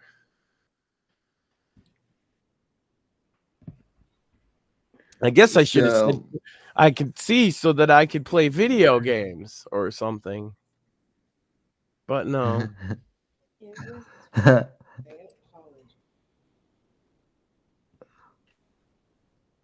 Okay. Was there any other news? No. Oh, Other than fucking that, rest in peace, Ole Anderson and Vincent. A couple wrestler deaths, but Ole is the big one. That sucks. You're probably like, who the fuck is Ole Anderson? Because you're young, but like the absolute like Chad wrestler of the 80s and 70s, I would say. Probably one of the toughest motherfuckers out there, and he hated Vince McMahon with a passion. Which is why you probably don't hear his name very often. Well, I mean, these days, who doesn't hate Vince is the question. Yeah, but he was like the OG of hating Vince. He was hating on Vince before it was cool. Gotcha. Mm-hmm. And he was a legit like badass that would have beat the shit out of you. Him and Arn Anderson were like a team for the longest time. The Andersons, you know? Yeah. Yep. He also booked, I don't know. It seems like wrestlers either loved or hated the guy because he was like old school, you know, like a Vince Lombardi type. You do it his way or you shut the fuck up, you know? There is no in between. And then he'll tell you all the things you did wrong and not what you did right. That kind of guy. Yeah. It helps to have a coach like that, though, I think. I think like, that's a trope that's bad, but it's actually really good for young men to have a coach that's like serious and takes what they're doing seriously. Yeah, those were the best types of like physical therapists I had. They got to push you a little, you know? Yeah. Because sometimes the breaks are there with nobody to push you, you know? And it's real easy to just quit. Yeah. Oh, but yeah, toxic for sure. masculinity. Well, you should just quit. You should just quit instead. That's the message for the youth today, is you should just quit. Yeah, well, if that were the case, I wouldn't be here. Yeah. And I'm being dead serious. Oh no, with the phone is hard. You should just quit. Yeah, the fucking phone being hard. Jeez. And on that note, I mean, I think we just about covered everything. Not going to be watching State of the Union tomorrow because no, hold on. Muhammad was a pedophile. Okay, now we've offended everybody. Well, yeah. That now we can wrap it up, Sam. We've done it. That is offensive, but it's also true. So, yeah. Good night, everybody. But I don't think we got time. Yeah. Well, John Ryder will be taking on the Taliban in the third one. Oh my God! You got to have a white guy who lights himself on fire for no reason. Oh shit! Yeah, I forgot that happened this week as well. So yeah, don't light that. We can cover that real quick. Don't light yourself on fire, you idiot. Done. Don't light yourself on fire unless it's for Palestine. In which case, yeah, and in which case, more of you motherfuckers need to get out there. What are you doing? There's children dying. You should be lighting yourselves on fire. This is clearly satire. So, yeah. Okay, we covered our asses. Good night, folks, and we'll talk to you next week. Thanks for listening to The Whitfield Report on the NGC Network.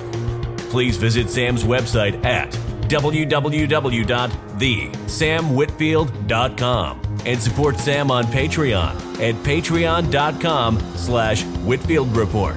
Until next time, God bless, God save this great nation, and God, freedom, legacy, in that order.